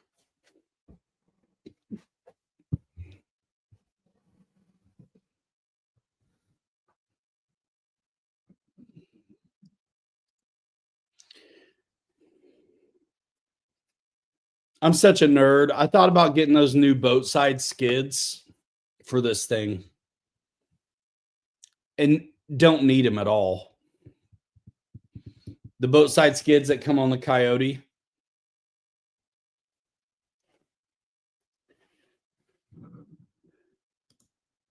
You're muted, Kelly. My bad. There we He's go. been talking the whole time. I have not. I'm talking to myself. What are you getting the boat size skids for? Oh, I just thought about it because they're smooth. For the pre-runner. Oh, nah. You don't need that for the pre-runner. No, I don't. And it might actually mess the way those brackets mount. I bet it does. I'm tempted just to take these things apart because this is a pain in the rear. What, the links? Yeah. To try and get any leverage on these. I'll be back. If you're doing that, then put them in that outer spot. Yeah. I'll be back.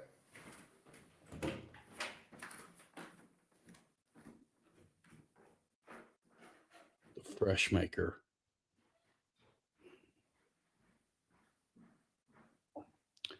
Helamon looking good. Dude, you got them both. Awesome. They're brand new.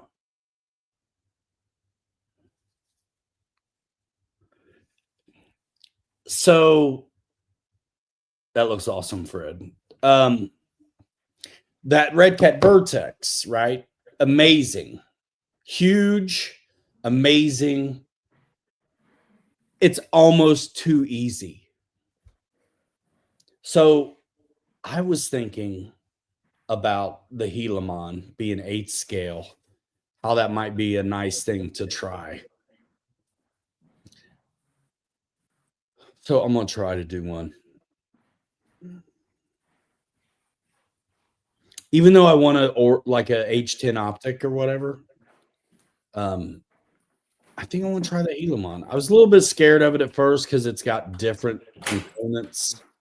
You know, what's nice about these 10.3s is we got a lot of stuff that can be used with intermingled. But the Helamon is its own thing. You know, you're not really going to use that stuff interchangeably. What was cool, man, it's a bummer that I lost the footage from today because we were down and dirty on Kirk's ride to show his is a 10.2 twin I-beam kit. And he's got an aftermarket axle in there. It looks awesome. But it's got all the stock internals in it, I guess. Which is cool. I guess whatever works, right? I mean, maybe I'll put a Rift axle on here. Who knows? Just Frankenstein him to death. Why not? I just started following this guy on Facebook or somewhere that they do a bunch of pre-runners. I think they're making their own kits. Dude, that might do it. Sorry. Don't be. It's getting there.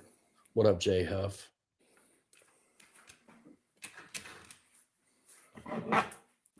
It's getting there.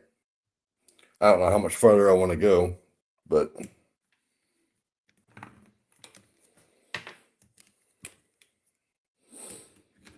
by the time I figure out which side of the link is reverse threaded and which side isn't, I'm done with the job.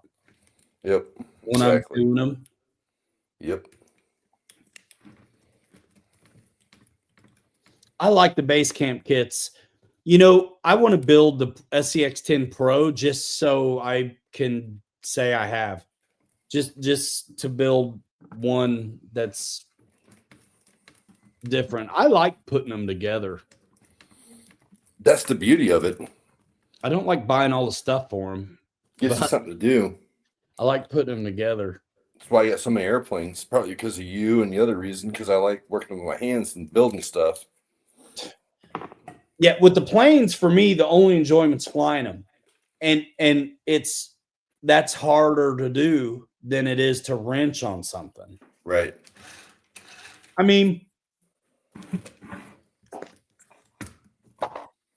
Bro, I'm pretty much there. there was a time, like, if you told me I would have been building kits out of a box of parts, I'd have thought you were crazy. Can you Same, see it? Can you see that pinion angle now? yeah, but I want to see it better. Let me see it from like the side, like pick it up. That's way better. You get your drive shaft back too? Not completely. I probably need a little bit longer end. You can't just move those links out a hole or in a hole.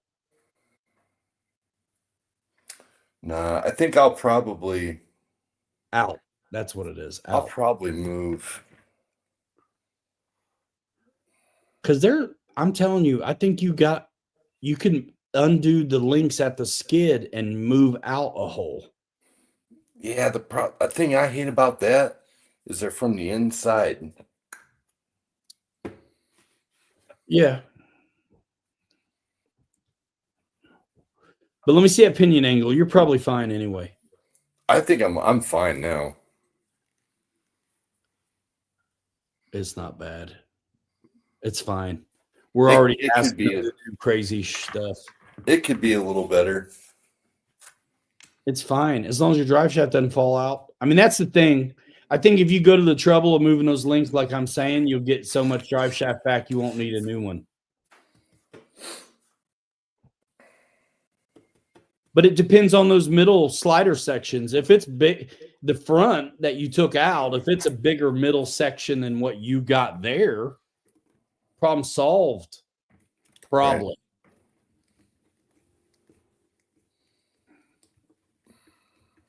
Well, now you got me. I'm like bummed. I need something to wrench on. Bro, just start tearing something apart. Dude, my Coyote's done, man. Man. There isn't much else I could do to that Coyote except throw a winch on it to suck it down. Yeah. Change the tires. I want to run them on stock ones again. I'm so happy it's the dig I'll hardly ever use, but the brushless, I mean, hello. All the time. Oh, brushless is, you know me. Brushless is the way to go. I hope that dig video helped somebody. It was a pain in the butt to make. But I did what I said I was going to do. You know what I mean? I was talking about doing a series on that Coyote, and I think I've done it all except the suck down winch. A couple more chunks of brass that are in stock now I could actually do. So you're saying to go to the center hole of the triangle? I'm saying go to the hole that stretches you out. So whatever one that is, depending on where you built it stock, like mine, if I'm looking at the vehicle on its wheels, the center hole basically stretches it out, but lifts it up. You know what I might do at this point? I may actually go. I may go get longer rod ends. I may just change the rods. Oh, yeah. See, I'm this far into it. Why not? Change them on the axle or at the skid? No, I'm gonna change these. The actual control arm. Put longer ones in. The whole rod. Yep. Oh yeah. I'm gonna go get. I gotta get my kit.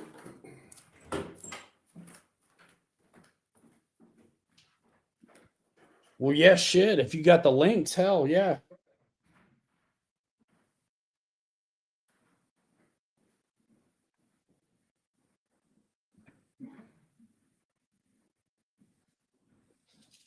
If you haven't built a kit, you might be kind of missing out. Building those kits, it gave me the confidence to tackle some of that stuff. The overdrive and the dig job that I did. If I hadn't built kits, I don't know if I would have felt confident enough to take those jobs on.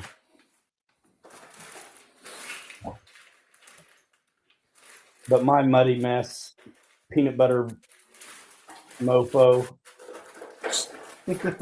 definitely looks better with the body on. Peanut butter patina.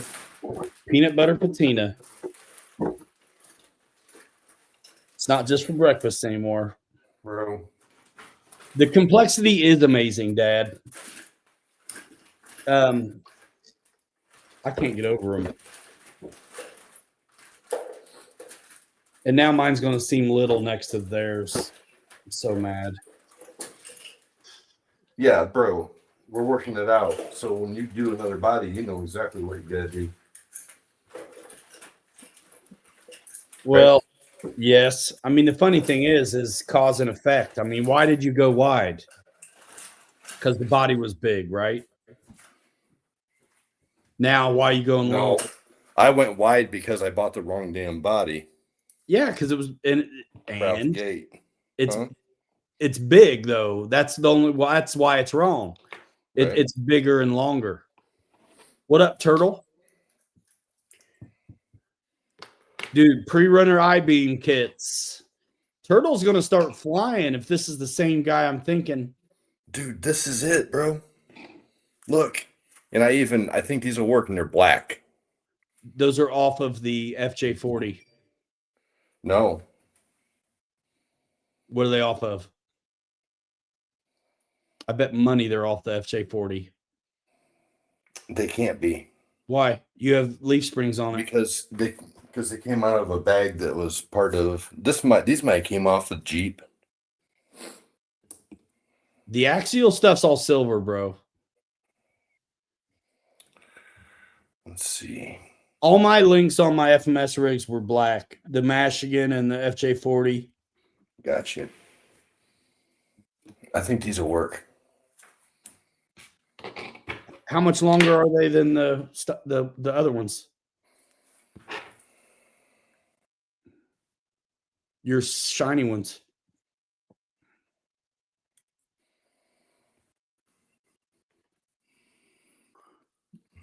Can't really see, can you? That's about it. That should be dead eye. That should be spot on. Should be. Yeah. In the worst case, if it's a little long, it's going to give you more drive shaft. The other nice thing is, exactly. The other nice thing is, everything else is black. So are these. Oh, you dirty rat. I got to change the... They don't fit. The pivot balls? Yeah. Oh, you need shot pliers now. No, they must be. No, it's the threads on the end of the actual rod. Yeah. Are different size than these 5 mils. Smaller. So these must be FMS. Weird. It's okay. I heard somebody say that a minute ago. Yeah, somebody did say that. Who was that? Fred Barron? Nerd who knows.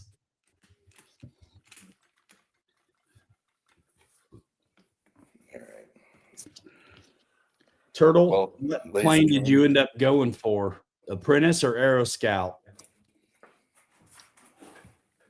And I'll tell you why I say stay on the Horizon side at first. It's just easy.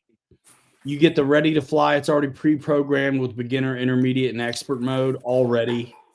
in the radio, dude. Turtle, you've been around enough to have had to go through probably some kind of calibration on your surface vehicle gyros if you've ever driven anything with AVC.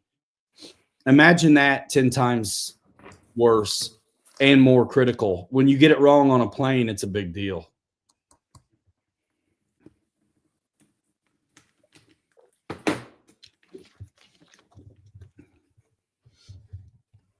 You guys having fun over there yet?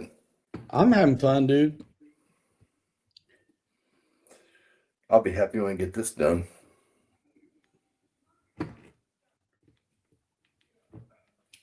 Oh my gosh. I'm not interested, bro. Delete. Delete. Delete. Delete. I don't need no AI girlfriend. Delete. Live chat girl, whatever. Delete. Nice. Get out. Get out. Yeah, man. Gosh. Bro, So it's like, so these what? FMS, Checked. huh? Go ahead. The I was FMS gonna what? say, if these links work, you know where to go, man. I got some. I'm sure you do. I got some, dog. 2 sets. Oh, dude, they're gonna be perfect, bro. I think they are. Because think about how you move the swing arms. It's like the same distance as the links are longer. Yep. Pretty close. Yep. And again, a little more gives you even more drive shaft phase on the telescopic nature. I want to know who decided to be the cool dude. To put those on the inside. Yes. Yeah, bro. Nightmare. Yeah. It's hard because you got to either use some junk L half turn at a time driver or round it out. Well, Go sideways. I wish my wrenches were ball end that I'm using here. That helps. I mean I got it, but Carbon Cub S2. Okay. Leave it on the stock RTF radio for as long as you can. who's got a Carbon Cub? Yeah. Turtle? RC?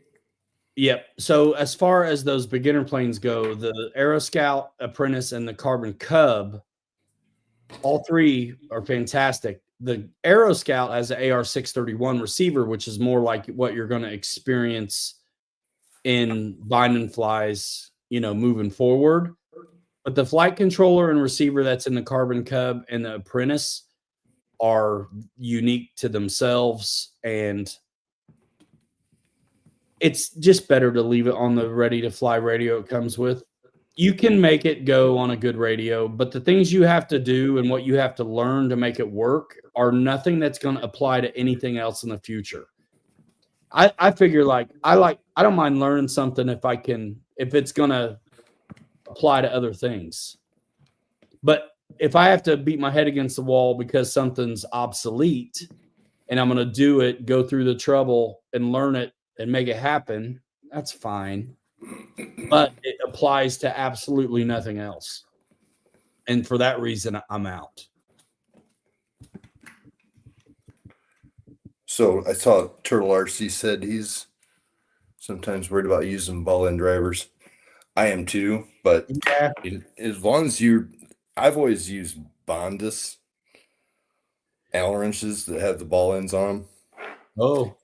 And Bondus is like one of the best out there for Allen this wrenches. And I'll tell you what, working on is the best. This is when you bust them out. This is a good thing. dude, A good example of when to use them. Bro, I'm done with that side of it now. Sick. Yep. Now, I'm going to try to do this without taking the tire off. That might be a challenge. Yep, gonna work. Nope. I was gonna I'll be say. back. I gotta go get my another wrench. We're putting them through it. I mean, this or Lexan scissors, what one of the two.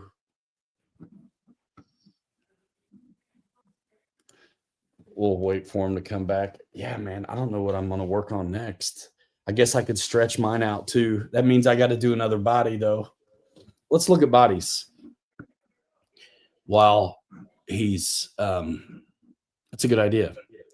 Let's see. Go 10 scale. Bodies. And I will get you on the so you can see what I'm seeing.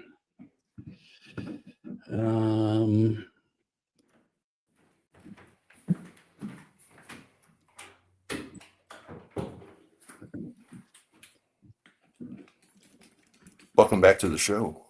Welcome back. We never left. You did, homie. All right, this will work. This is how we're going to do this.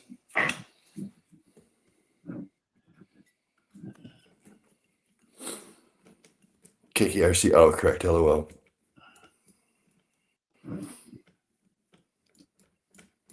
Yeah, the small sizes. Yeah, I get you.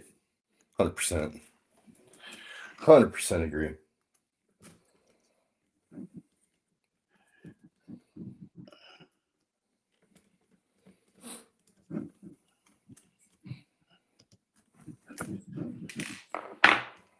Okay. Am I on the wrong page? Yes, I'm on the wrong page. Shoot. There. I'll figure it out. Oh, you rat. So I want an old school body still, even if I get a bigger one. You know what I mean? Who you talking to? Me? Yeah, everybody. Everybody. Everybody in the place. All right, I'm going to flip things over here. Oh my gosh. How do I do it?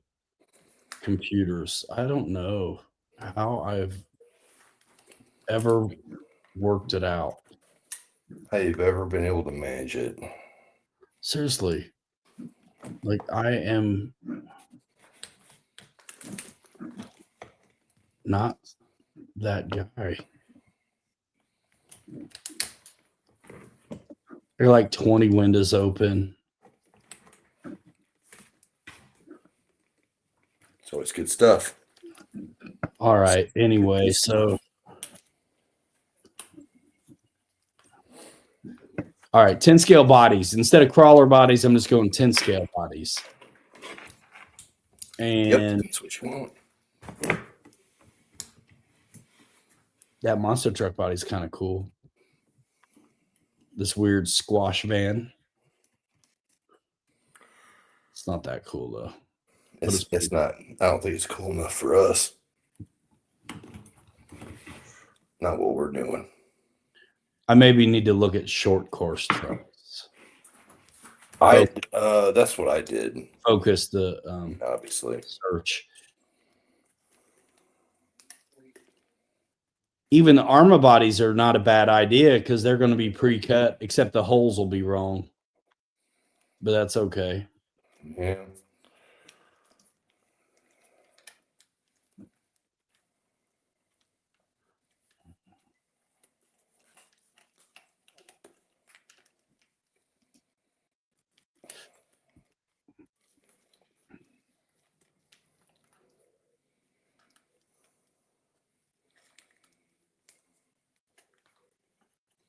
But something like this is what you guys were basically going with. Yes. A short course deal. Exactly. Yep. You are correct. Now you got to figure it out. See, I don't think these Fury bodies look bad at all. kind of want a vintage looking thing. Yeah, for They sure. have short course bodies that are like this bug body. You can get them for 10 scale crawler or short course. Right on. Yeah. So you got to cut it, but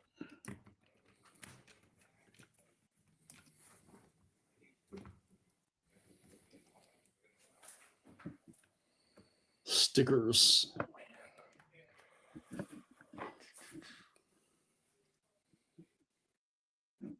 I still need a little bit longer drive shaft, and Do you? yep. But look at my pinion angle now, Ryan. If you don't mind.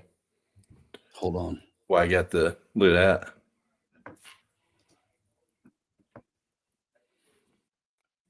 Oh yeah. That's way better. And you're still out of drive shaft? Yep. How little is that bit? Oh, I see. Let me see the bit when you take it out. Let me see. It's a shorty. Yeah. Look in your front axle mess you took off. That's what I'm getting ready to do. That's what I was going to do, is see if the front one is longer.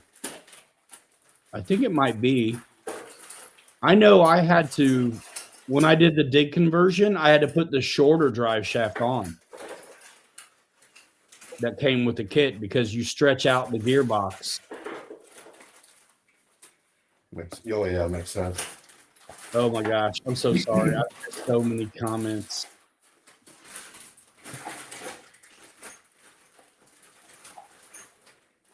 So you guys are making me work tonight. I got to run downstairs.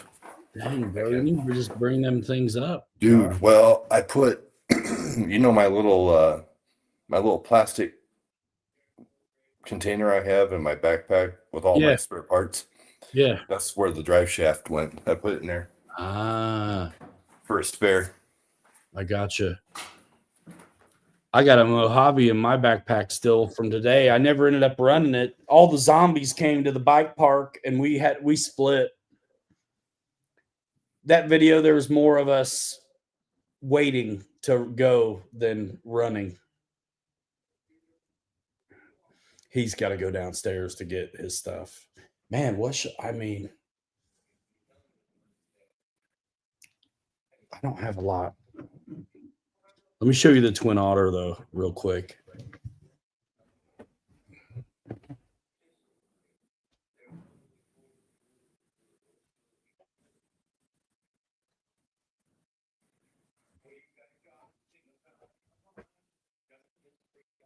Okay.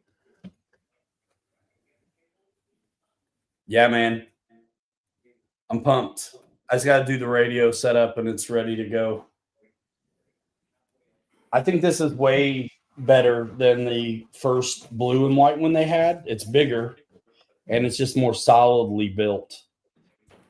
I dig it. I can't wait.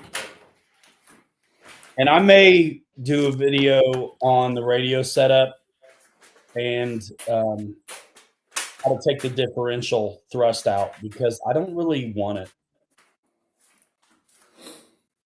Look at that, Kelly. That's sick. It's going to be awesome. Yeah, sweet. I like it, dude. It's awesome. I like it, dudes. And I've flown the little one and the blue and white one they had. Bigger is always better. So Yeah. Okay. I want to keep on shopping unless you're showing us something. No, you go ahead. Go ahead and shop away. So even that Bronco would not be bad as a pre-runner. Look at that. So that teal blue or that aqua green blue, Yeah, that buggy, I thought about buying that. that's not bad. Open wheel. Right.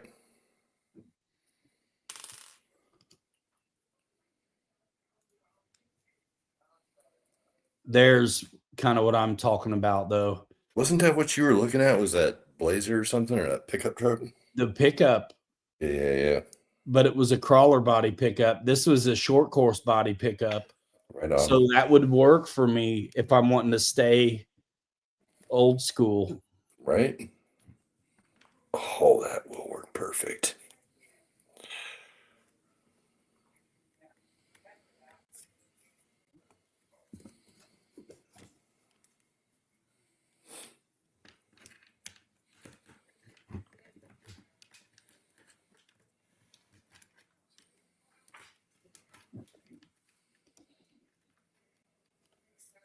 Dang it. You guys are going to make me stretch mine out now.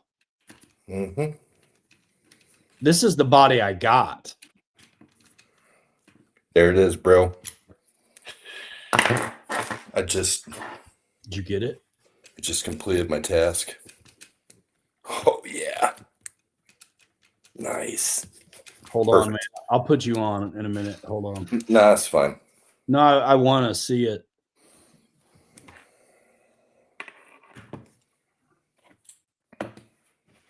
So yeah, there's a difference between crawler body 10 scale and regular 10 scale.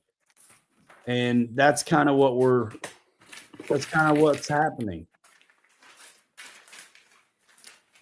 Where Kelly and Kirk got short course bodies 10 scale, and I got a pre-runner body 10 scale. Well, Pete's got the same body as what you got, doesn't he? Yeah, I think so. And so now when you guys go wide, your stuff looks right. When you go wide and stretch it out, it looks good. It looks appropriate. Well, and it gives it a better ride too. Guaranteed. You know? So yeah, short course truck, man. That's what I'll have to do if I go wide. That's okay, because I'm not sure I'm nuts about my peanut butter, to be honest. Peanut butter patina. So this is a short course one as well. Hey, that's the same one as mine, except the short course version. Right there. That's the one I have. Is it? Yep, that's my body. Okay. Yep. That is Bro, heat wave. It's already black. There you go.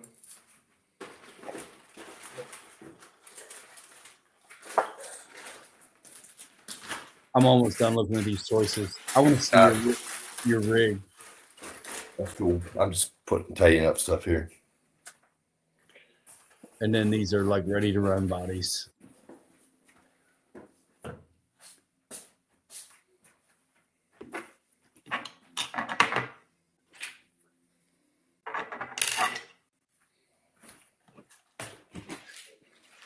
Yes. Another gun. I get to paint another one.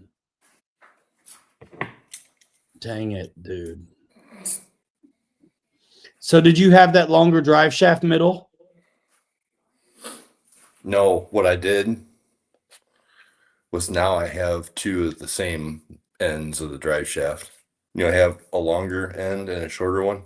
Yes. Now I have two long ones together. Oh, nice. So then that middle piece will work.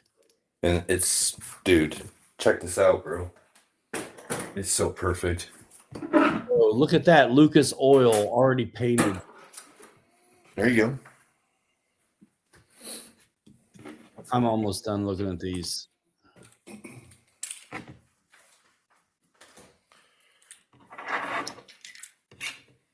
I guess I'm not. There's a lot more pages.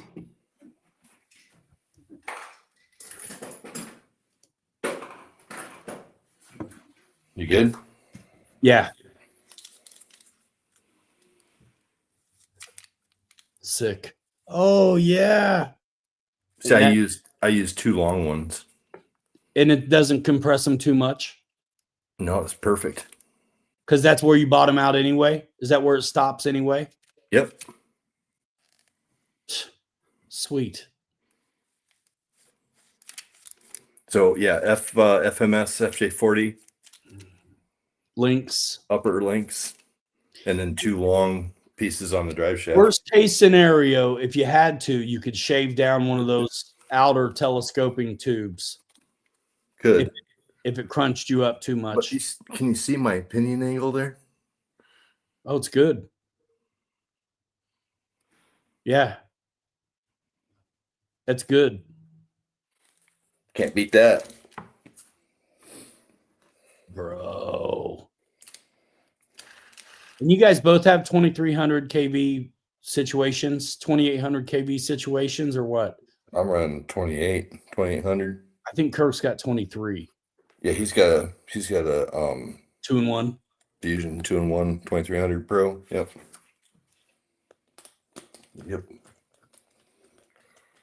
But this 2800 kicks that 2300's rear. There she is. Bro, the base cam kits are awesome. Now the JLU body your buddy had, was it off of the 10.3 JLU or is it just a JLU? I'll tell you why that matters in a minute.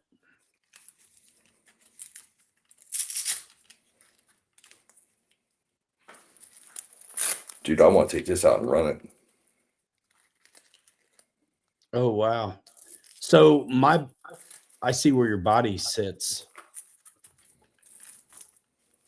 Yeah, right my here. body, the back truck bed on mine, it's on the battery. So my pins, my posts are lower. Oh, okay. Yep. Yeah. Gotcha. It's from the JLU kit. So here's the deal, dude. The 10.3 JLU it's one of the 10.3s that has the motor and trans up a little bit more forward instead of the base camp motor and trans that's more centrally located.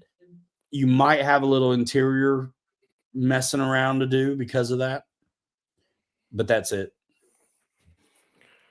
So you see what I did here with these? Yeah.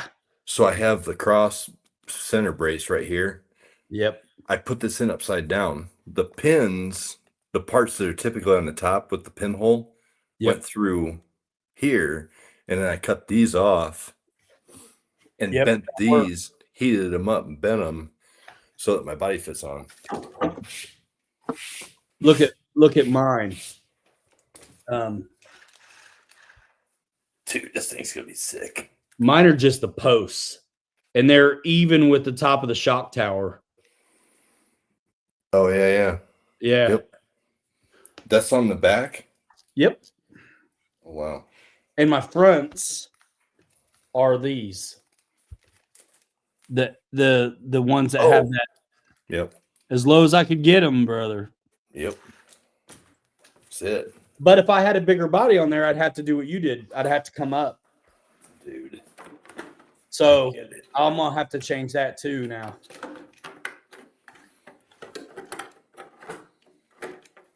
Watch, somehow or another your body don't fit. Don't say that. I'd be so mad right now. Chris, that's the only thing that's going to hold you up though. Is look, and if you look at the product pages, you can see what I'm talking about really good. If you look at a base camp, either the kit or the base camp RTR, and look where the motor and trans is, and then look at the JLU or CJ7 or the early 73 Bronco, you'll see the motor and trans a little bit configured differently. Not the end of the world, just something that is going to happen. Dude, these base camps have been around the world, man. That's a legit short course, solid rear axle, I-beam suspension rig now. Yeah. I'm pretty happy you told me about that. But it's cool because you know what? You're going to do the same thing. About what? Stretching it out? Yep.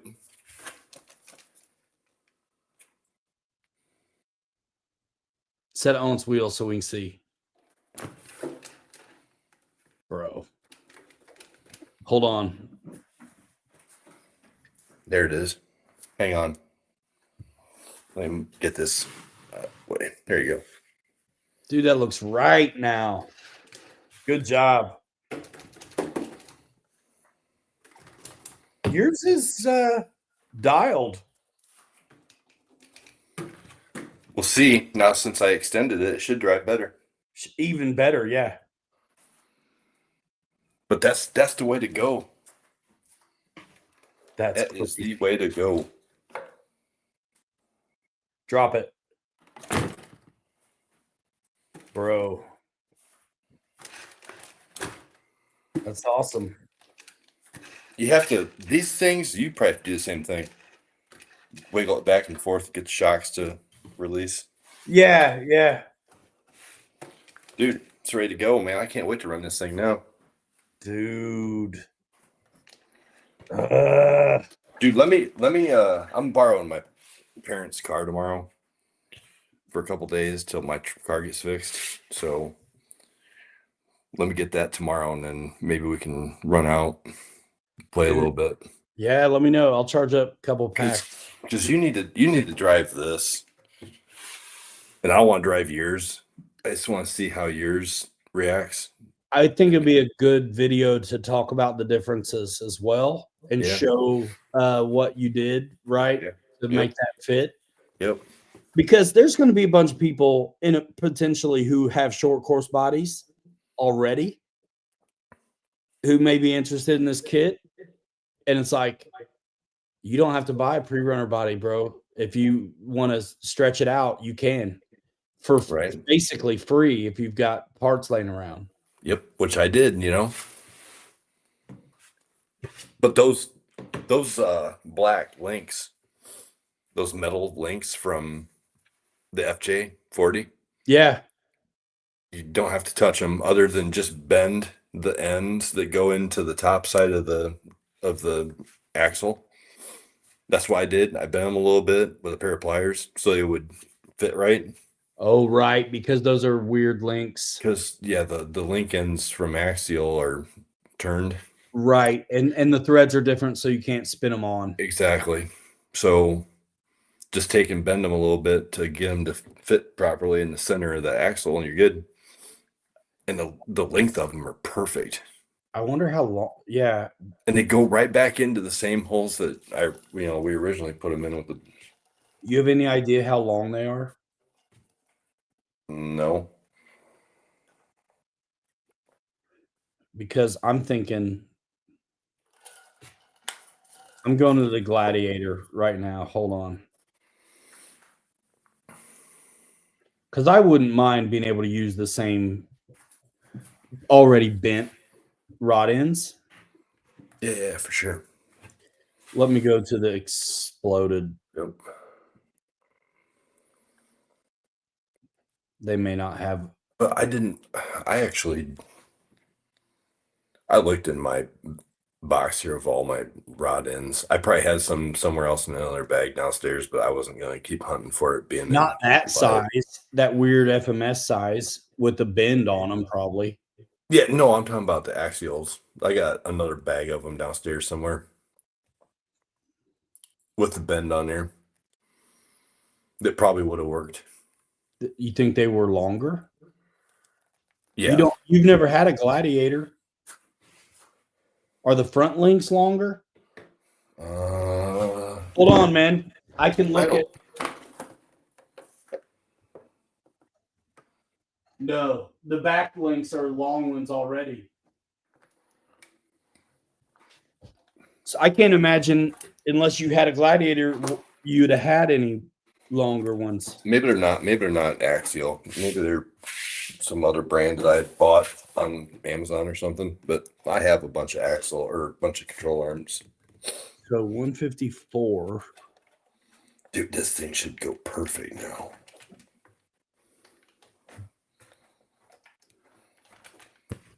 Do you want me to measure these? Yeah, real quick. All right. Give me a minute. 154, 109.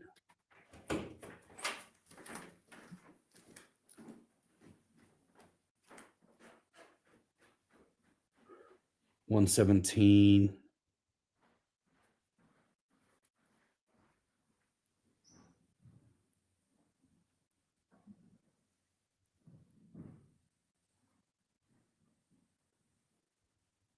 I didn't mean for him to leave to measure him. Where's my ruler at?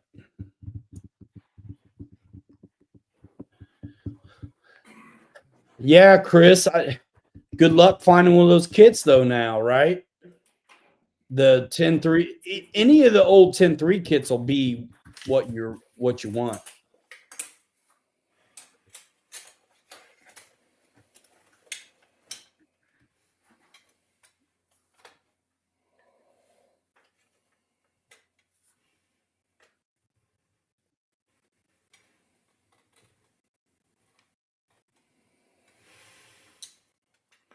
So these are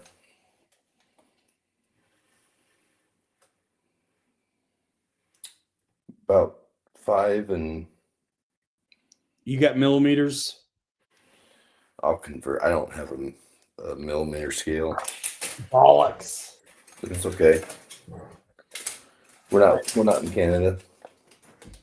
Yeah, I'll tell you what it is. they don't tell you inches on the site. They millimeters. All right, so stock base camp rear links, which is what's on this rig.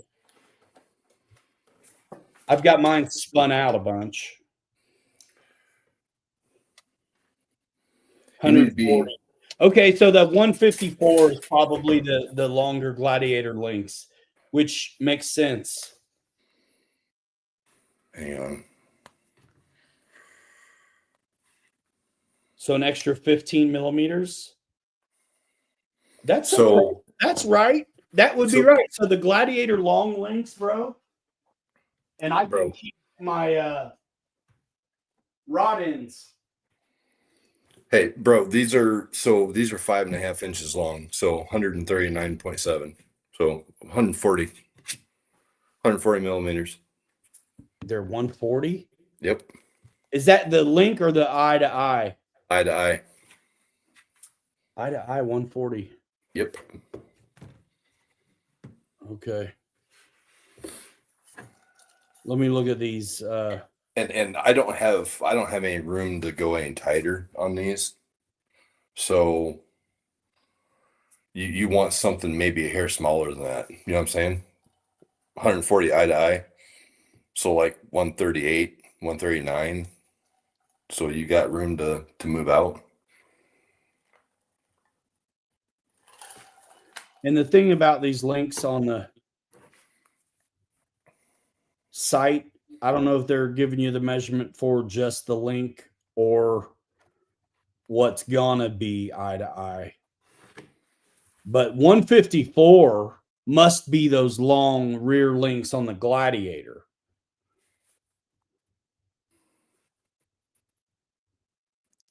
Bro, That's way too long. Bro, just use what I did. Use the black links off of those off the FM. Just put the FJ40 ones on it. Yeah, but I want my bent rod ends. Dude, just take the FJ40 ones and bend them by hand. Take a pair of pliers and just bend the end so it fits into the look.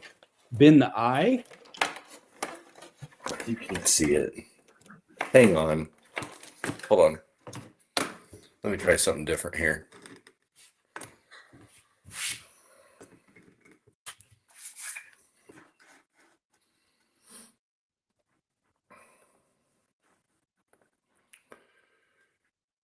We'll try this, see if this will work.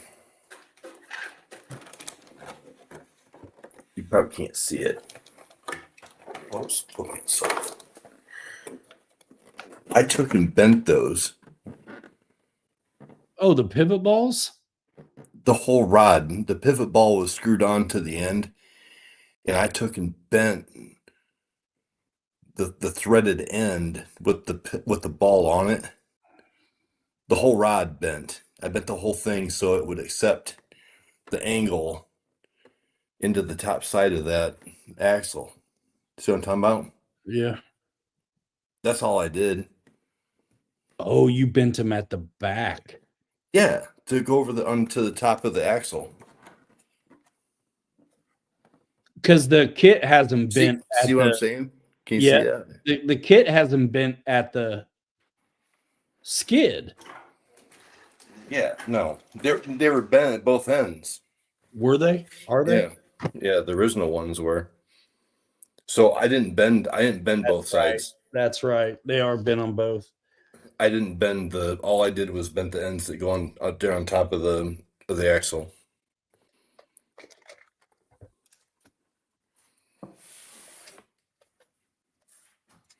J Woody, what's up? I haven't been paying attention to the thread. Did I miss anything? I was too busy getting this thing all jacked up and ready to go. Yeah, I'm guessing that Gladiator is too long then. Dude, just use the black rod ends off of the FJ40. I obviously don't want to. I don't know why you don't want to. You probably got them laying somewhere. Because I like the bends on them. Then just do what I did. Bend the whole damn thing. I don't want to. You'll never use them again. I probably will just end up doing that, but I don't want to. Just do it. Who cares? Me, I like silver. None of us should care. Nah, dude, you don't want silver on that. Yeah, I do. There's nothing else silver underneath it, dude. It's Yeah, all the except high for beams, this. bro. But It doesn't matter at all. Except to me. dude, this thing's like a pillow, bro. That's going to be awesome.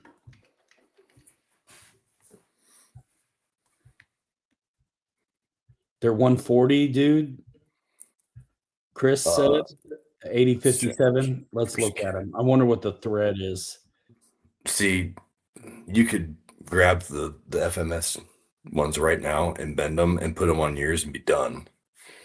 That's true. And you already have them. You don't have to buy them. Yeah, but they're not shiny. Oh my gosh. I'm just kidding. Man. Are these bent though? Chris said they are. He said he just measured his. Maybe the picture I'm looking at is not. Oh, dude. Mine's pre-bent already, done. And it cost me $0.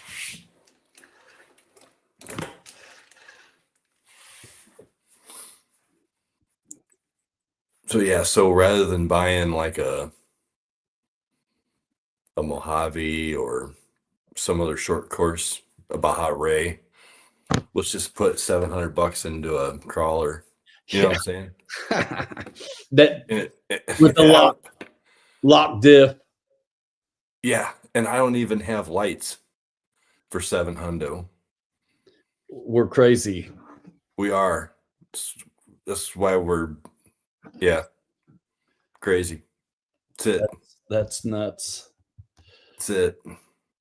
Yeah, I'll use what I have. But the cool thing is, though, it is a different platform. Like, you know, you've got a little bit different situation on your hands than what I got here, and Kirk's got something different. So, and the cool thing is, there's not a whole lot of talk out there about these pre-runners.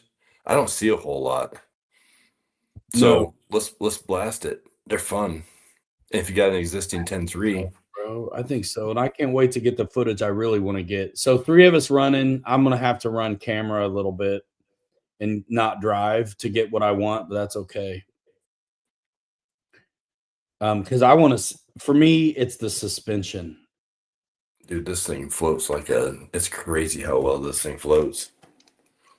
Did you do anything with your shocks, or did you just put the stock shock oil in them? Or Shock oil, base camp shocks, man.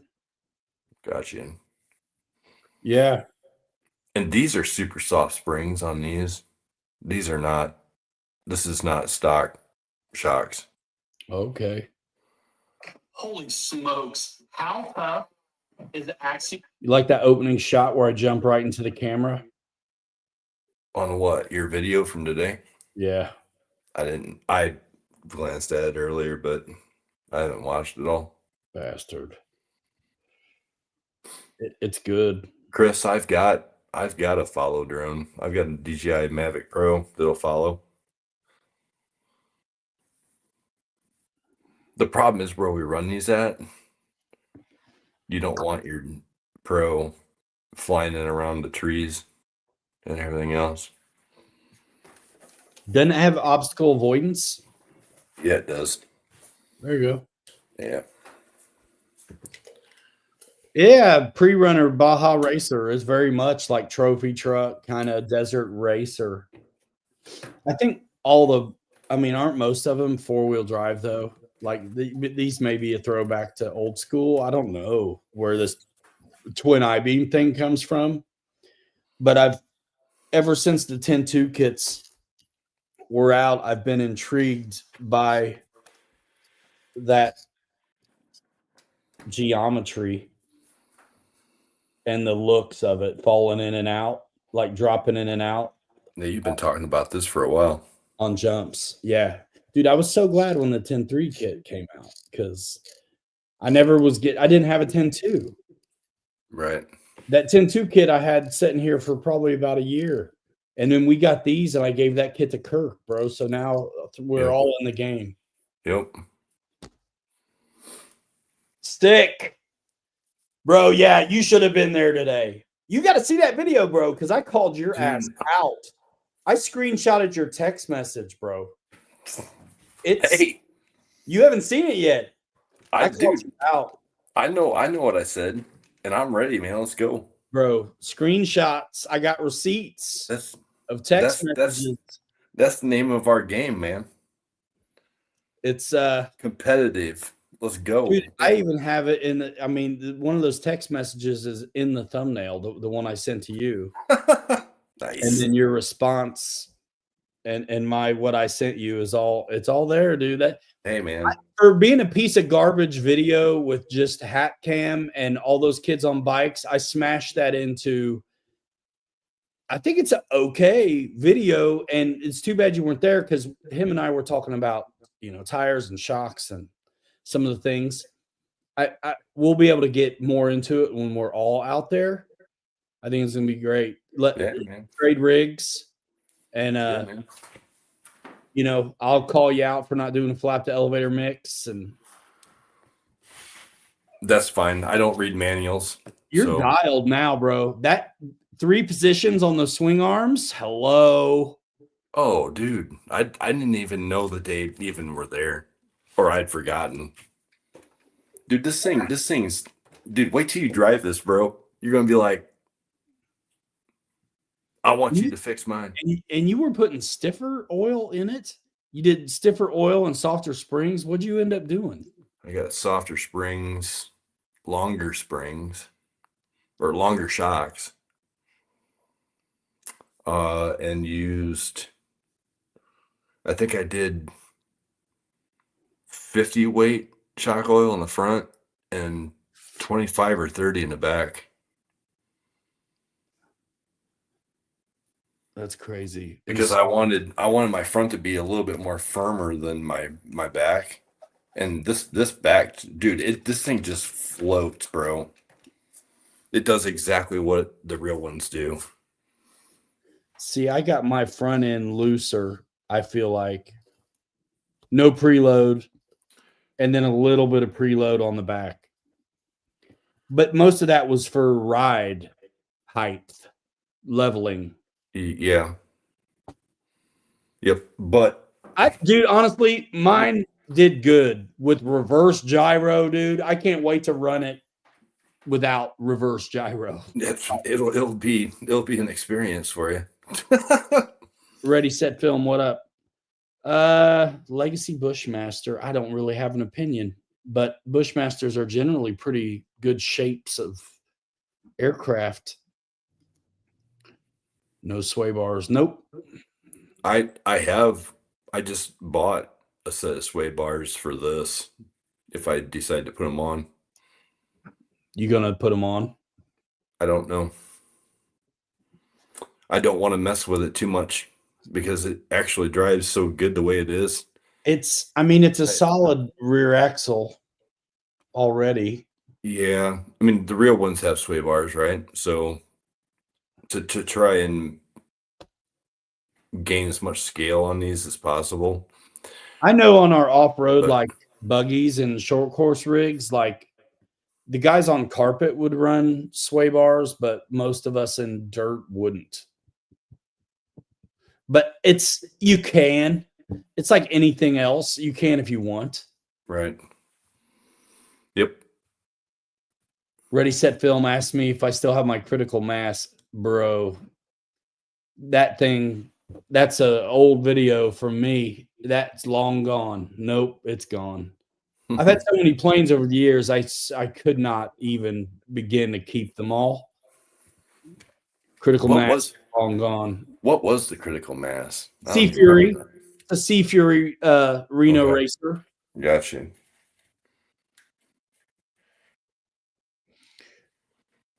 Jay Woody says he ran sway bars on his 8th scale nitro buggies.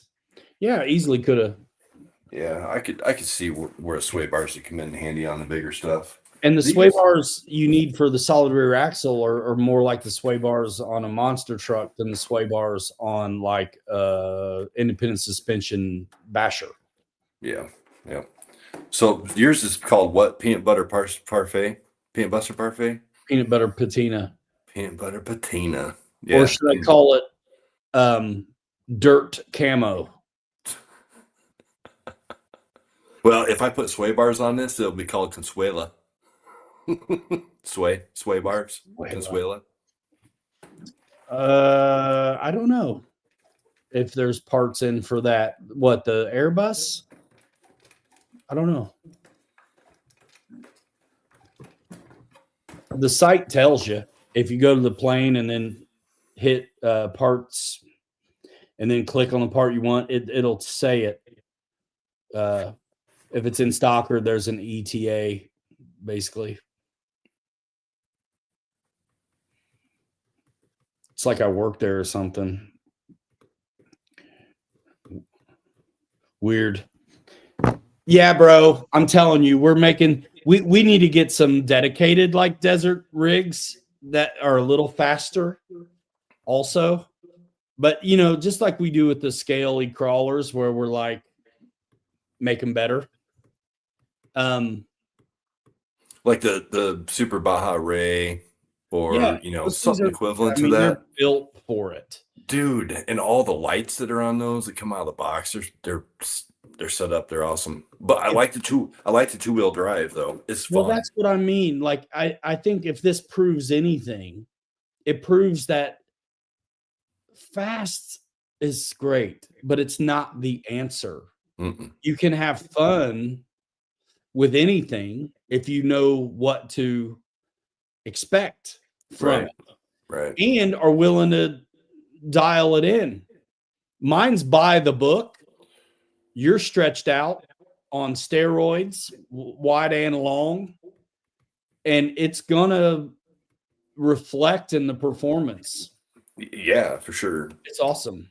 But that's what's cool about the surface stuff versus the airplane stuff is you can jack with these things, and we all have the same setup, but it's set up differently, and you get a different outcome. We're starting with the same kit.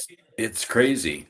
But what you end up with is similar only in that regard. Right. That's the beauty of what Kirk and you and I are doing with these things. And when I sit here and like on paper, you stiffened up shock oils, you got softer springs. It's kind of sounds weird to me because you could just like put preload on the stock springs and to me keep the shock oil the same. But whatever.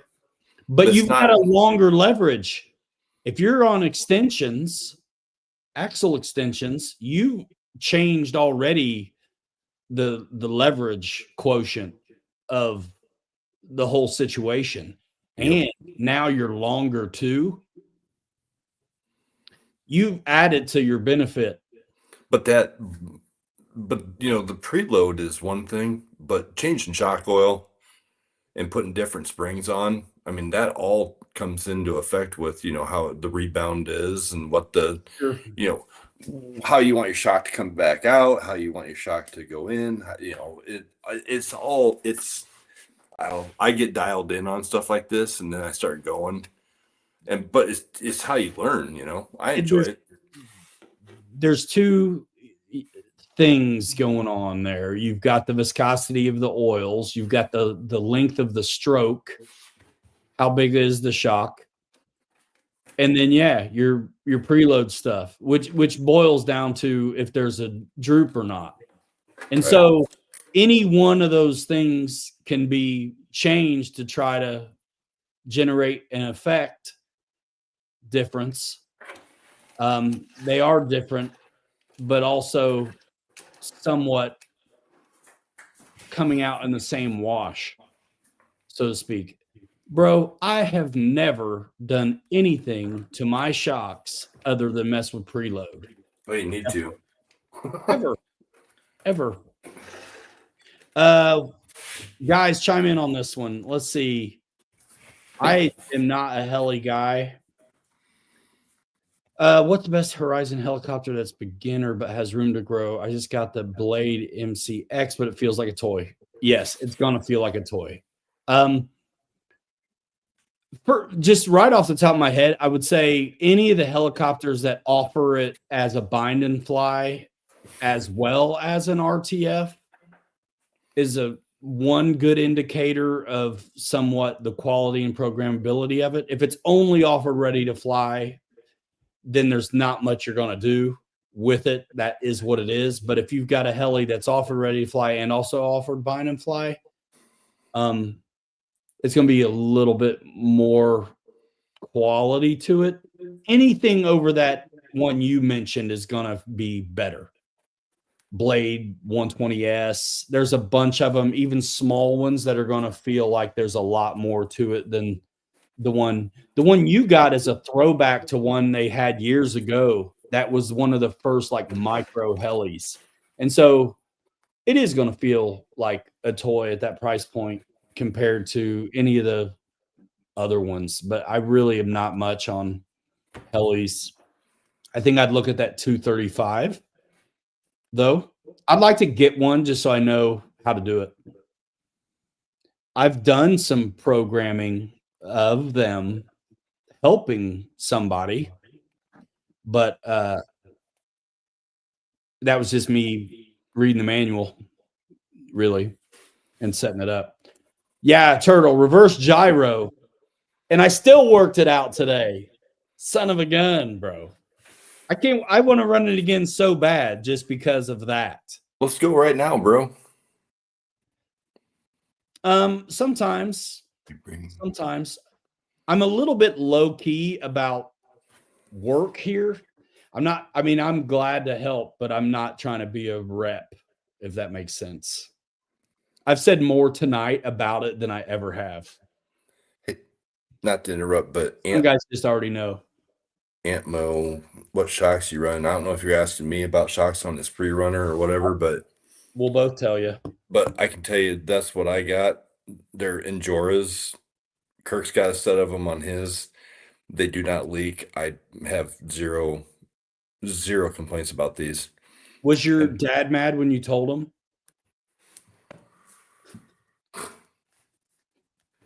He's always mad at me.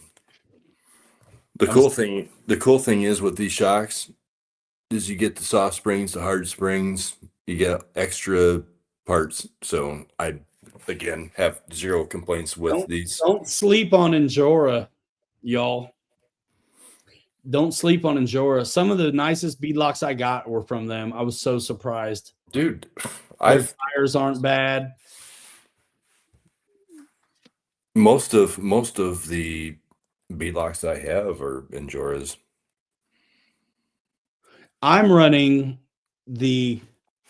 so these are 10-3 twin I-beam kits. So I have a base camp builder's kit that I did my twin I-beam job on. And so I'm using base camp shocks with the base camp oil.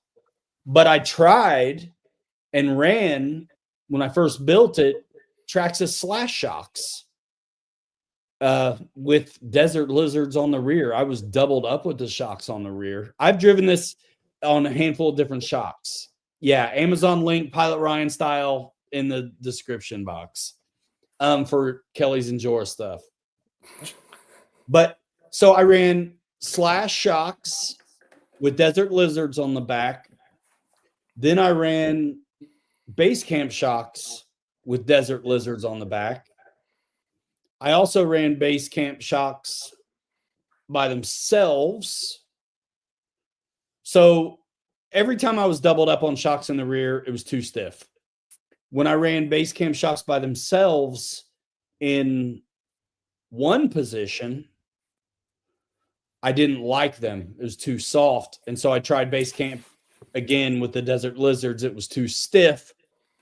So I went back to base camp only, but I a little bit changed the geometry of. So there's two hole positions under the tire for mountain shocks, right here and right here. So the stock position was here, and I didn't like it. And so I took off the second pair of shocks and moved this back here, gave myself a little preload. I got brass rings in the tires, and now I'm happy with it. It's not torque twisting too bad. But who knows? The torque twist that I thought I was looking at could have been my reverse gyro, for goodness sakes. There's a slight chance that could have been the culprit. 3 different shock configurations, and I'm like, torque. And I'm messing with it. And I know you don't like messing with shocks and oil and stuff in them, but I'm just telling you, when you drive mine, you're gonna see, you're gonna feel it. You're gonna feel a difference. Just saying. I have met supper time way too many times. I don't miss a meal. No, I don't know supper Tim, if that's either this is a fat joke or there's somebody I'm supposed to know. I don't miss supper time though.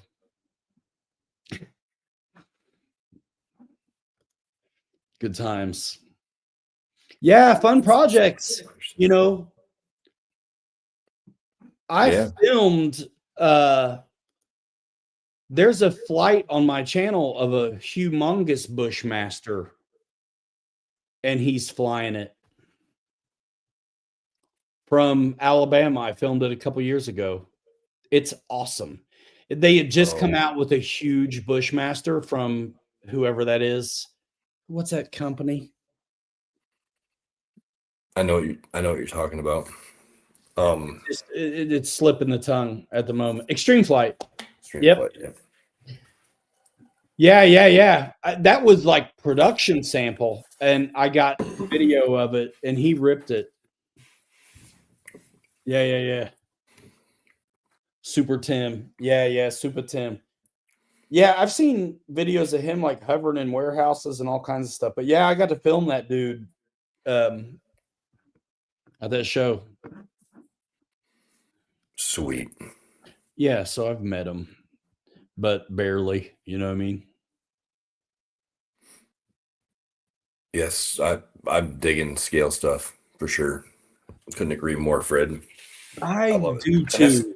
That's why I wanted to go with the 1/10 scale body and put my 15 millimeter extensions on this, just because I do. If I'm doing a pre-runner, I'm gonna make it look somewhat scale if I can. So that's where it's where this one landed. So I get it. I love scale. Yes. Yep. Him and I went for the same job, and he got it. I mean, it helps if you're already a team pilot, and at that time, had good friends. And the kid's super talented. Awesome.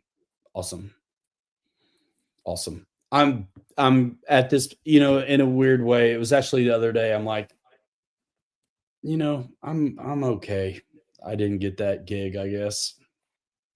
I'll do my own thing. I had a gig with a company once. It's okay. But you got to fly everything instead of just what you want. Right. Yep. A professional pilot in real life or a RC pilot? In real life, obviously, you got to go through the lessons and all that. In RC, you just got to know people and not suck. Pretty much. RC, yeah, you just do it. I just did it. No, I didn't get. No one gave me permission. Yeah, Sweet. just do it. It's in social. It's tough out there. There was a time where it was easy for an old crust like me to be an innovator. It's not the same. It's awesome, but my thing is just share it out if you enjoy it and don't expect anything, because it's the folks who expect something out of their effort who end up disappointed the most. Don't ask me how I know. Those guys, they're just super practitioners. They're in the right place at the right time. Somebody like Ethan's already flying competitions, super good, super accomplished pilot. It's kind of a shoe-in for companies to kind of gravitate towards that kind of guy. And places like Horizon have done that, where somebody will fly the scale stuff, but they're really born in crazy aerobatic, competition type extreme stuff. And that's where he's coming from, basically. And like, I'm more of a recreational, I'm more of the guy they're trying to sell to, if you ask me, to be honest. But it's how they do it. I mean, you got to scale foamy, right? And we're seeing rolling circles and stuff that you would never do with them. It's okay. It's just how it goes. But most of us aren't doing that. I mean, I used to make fun of the obligatory upside down pass all the time, but I'll rip a knife edge on a Cessna. I don't care. It's at this point. I think I was just jealous I couldn't do it back then. The Erratics SWS, I think it looks awesome. I don't have it, haven't flown it, but I like the foamy one, and I want to get my hands on the SWS series, actually. So I think it'd be a fun one to have. I'd like the idea of the big timber as well, SWS timber. You've mentioned that a few times. You'd like to have one of those. Yeah, I have. I like the Hangar 9 Cub. That's 82 inches. You can't beat balsa, man, the way it flies. Landing gear. The Neo, I'm out of the loop, bro. I don't get the stuff anymore. There was a time when I got all the new planes. I don't get them anymore. It's okay. The newest one, I did get the Sportix and Twin Otter. Yeah, I can buy it, but that's money doesn't grow on trees. I mean, the live stream's lucrative with 11 viewers. It is what it is. I got 4 kids. Yeah, that's it. Kids. Sportix or Extra 330? It depends what you want to do, man. I like the Sportix a lot. But if you're wanting to gravitate towards that, the Sportix is really well-rounded, where it's going to do crazy, but it's also a sport flyer. And then the 330 is like, okay, this is a stunt plane. Large surfaces. It's kind of like the difference between the Timber Evolution and the Timber X. You know what I'm saying? Like, my Sportix does not have huge. Where is it? Right there. I mean, it's got big surfaces, but not crazy big, like you see on 3D planes.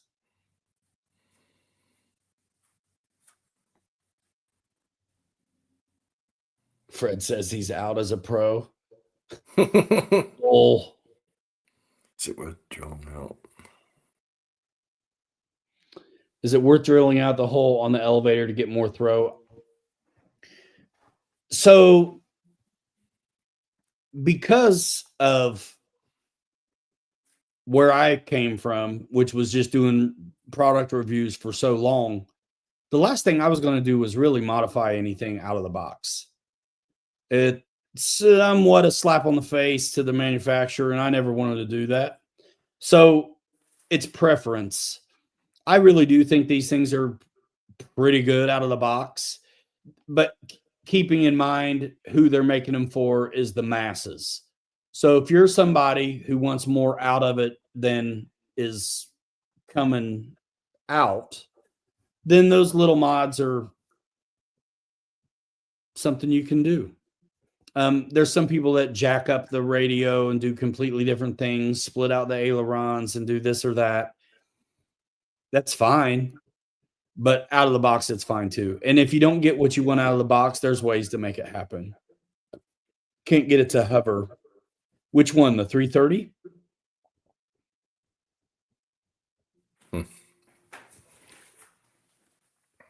And that can, I mean, too, you know, these servos, they're giving you good enough servos to get it done. So the minute you start asking more out of the plane than it's designed to give you, you know, you may want to have to upgrade servos and things like that.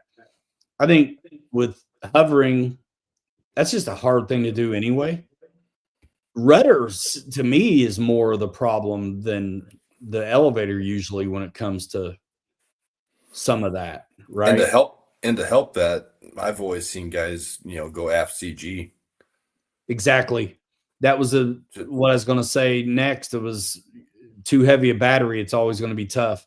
Yeah. And those things, even when you load the nose on something like a 300 or a 330, they still act tail heavy anyway. It's just the way they fly with that symmetrical airfoil and no dihedral.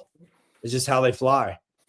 So no matter how heavy you load the nose, the landing still is what it is. Not my favorite. I like the Warbirds and jets a little better, kind of more civilian style, but I like ripping them. But I'm not a hoverer really anyway. I'll try it a few mistakes high, but it's always the rudder for me, not the elevator that's giving me trouble.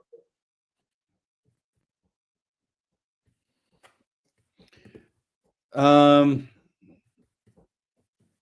I don't know. Best is a statement. I tend to not make each thing has its own like qualities.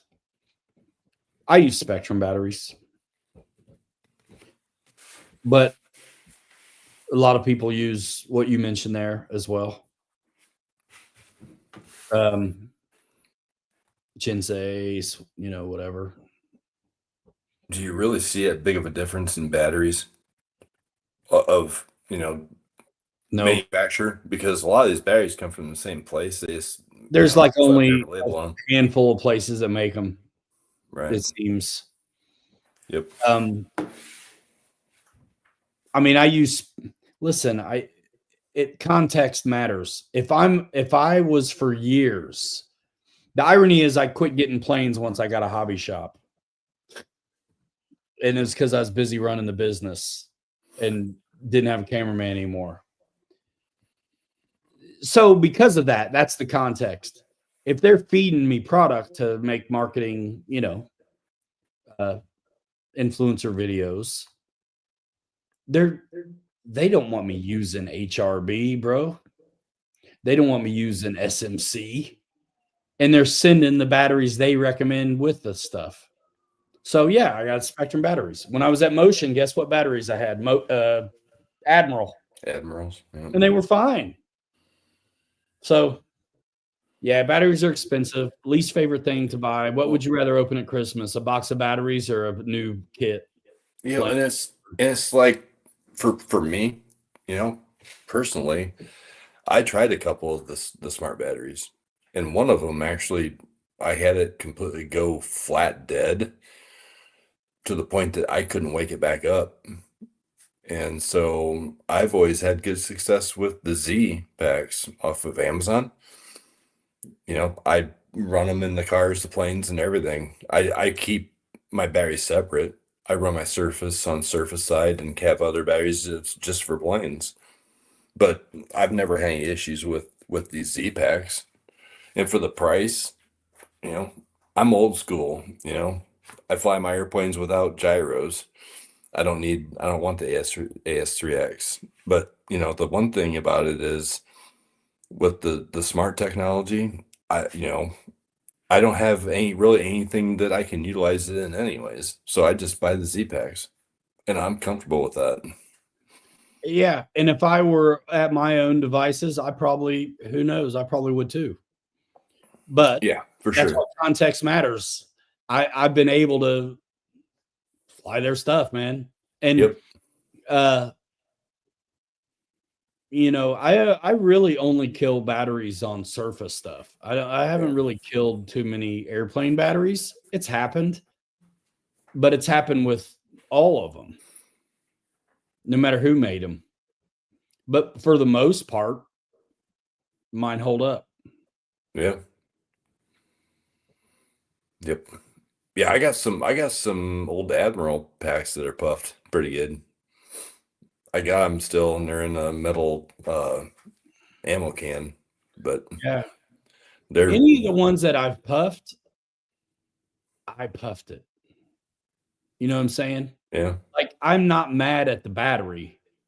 yep, I flew too long on a jet or whatever, or they just don't have it figured out yet to be efficient on the. right. Man, I remember flying the 8S F4. Bro, I'll never forget. It was too hot to touch the batteries. What? Yeah. And that's not the battery's fault. That's the power hungry system. Right. So, in cases like that, or you fly till the plane is no longer got any power, you still have the steering, but you don't have the throttle. That's hard on them. Oh And yeah. it's hard on them. So yeah, you maybe get away with that a few times, but you build up that internal resistance, makes them super inefficient. Yep. That's why I have special packs that I run on my Creighton 8S. I will not run those packs in any of my airplanes. I've always just ran whatever I had in whatever I needed it in. Yeah.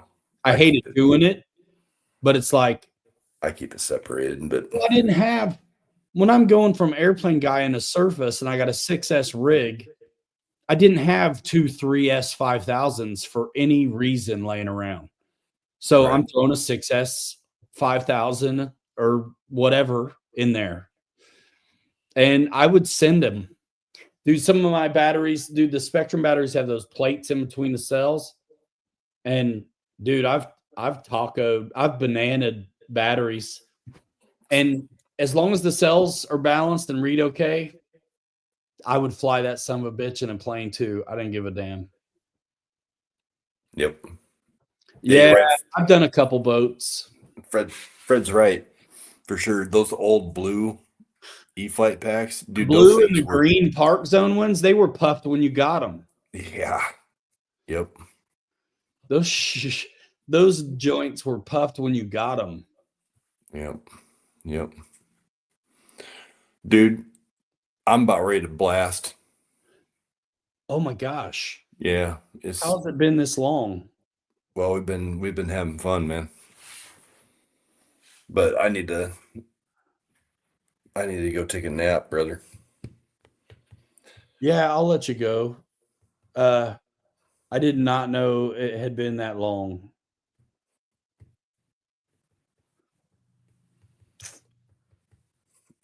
That's what happens when you start gassing about RC stuff, man. 3 hours goes by pretty quick and fast.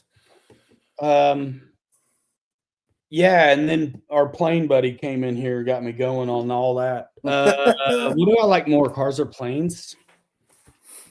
Yes. D, all the above. We got when I didn't have kids and a million different activities, it was easier to do planes. When I lived a mile from the flying field, it was easier for me to do planes. Before I had the shop and had a cameraman, it was easier for me to do planes. I found this surface stuff by accident and realized that, like, right now, I could be wrenching, 3D printing a body. A bunch of these bodies Kelly and I have we're making them ourselves. I love flying, but I only get to do it when you're out there. And it's easy to not make that special time because it's 25 minutes for me each way to the field. Got kids, got sports, and I got other stuff to work on here that keeps me occupied. And I worked in the business a long time for planes, having deadlines and stuff, and I don't have them now.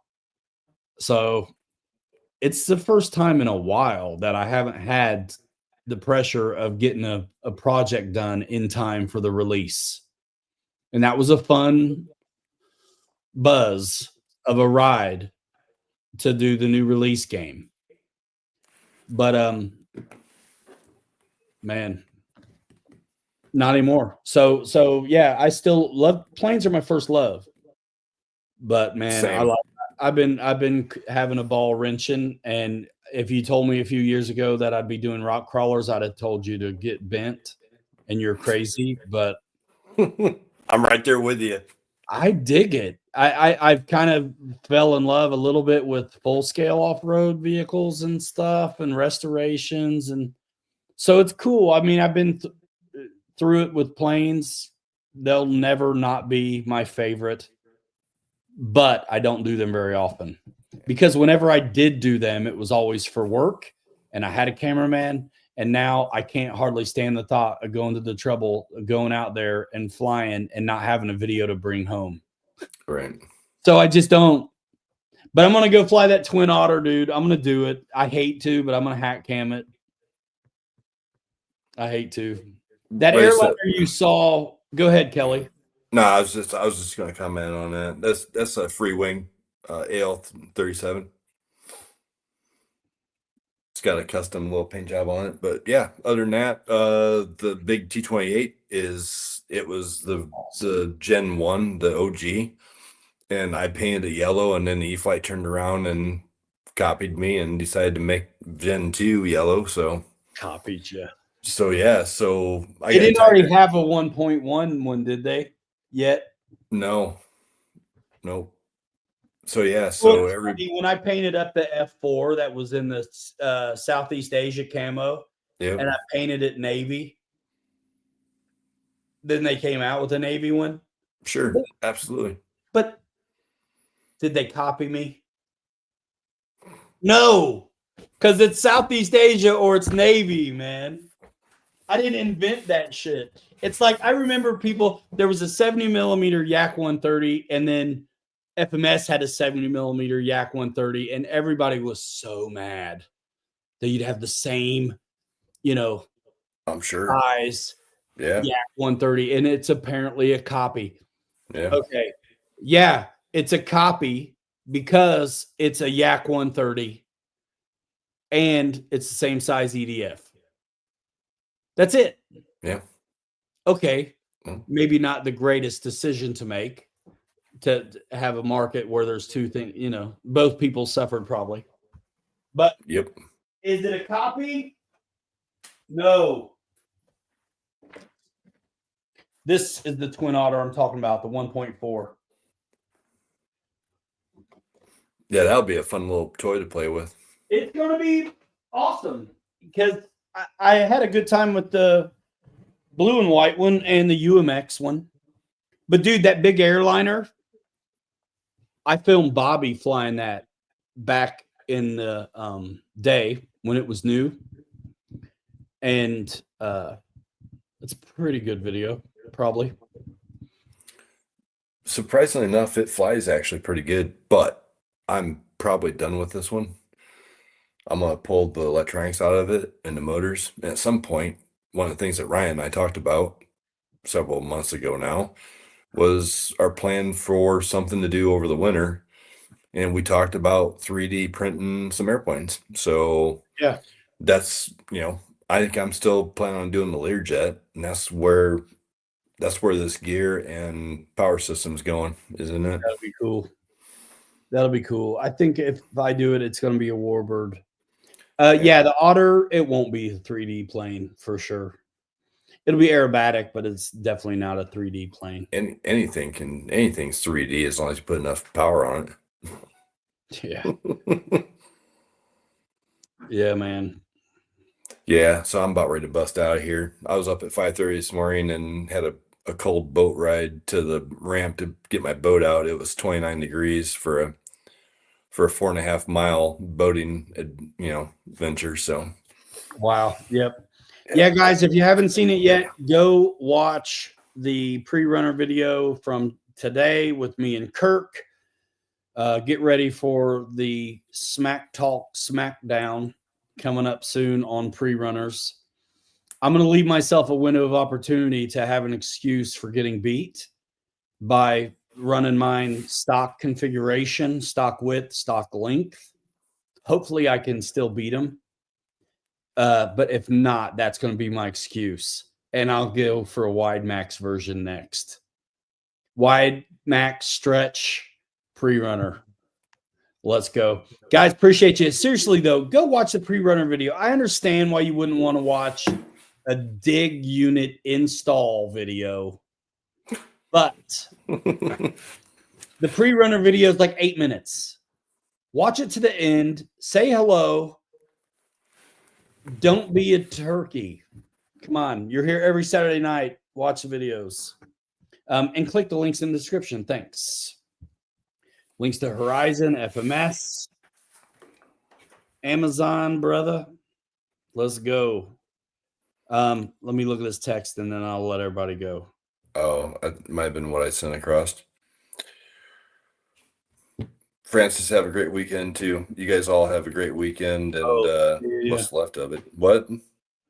Water. Yeah, cold water. Anyway. Well, don't get in it. Don't get in it, man. It's cold out there. It's October. This dude is ready to go. He's twitching.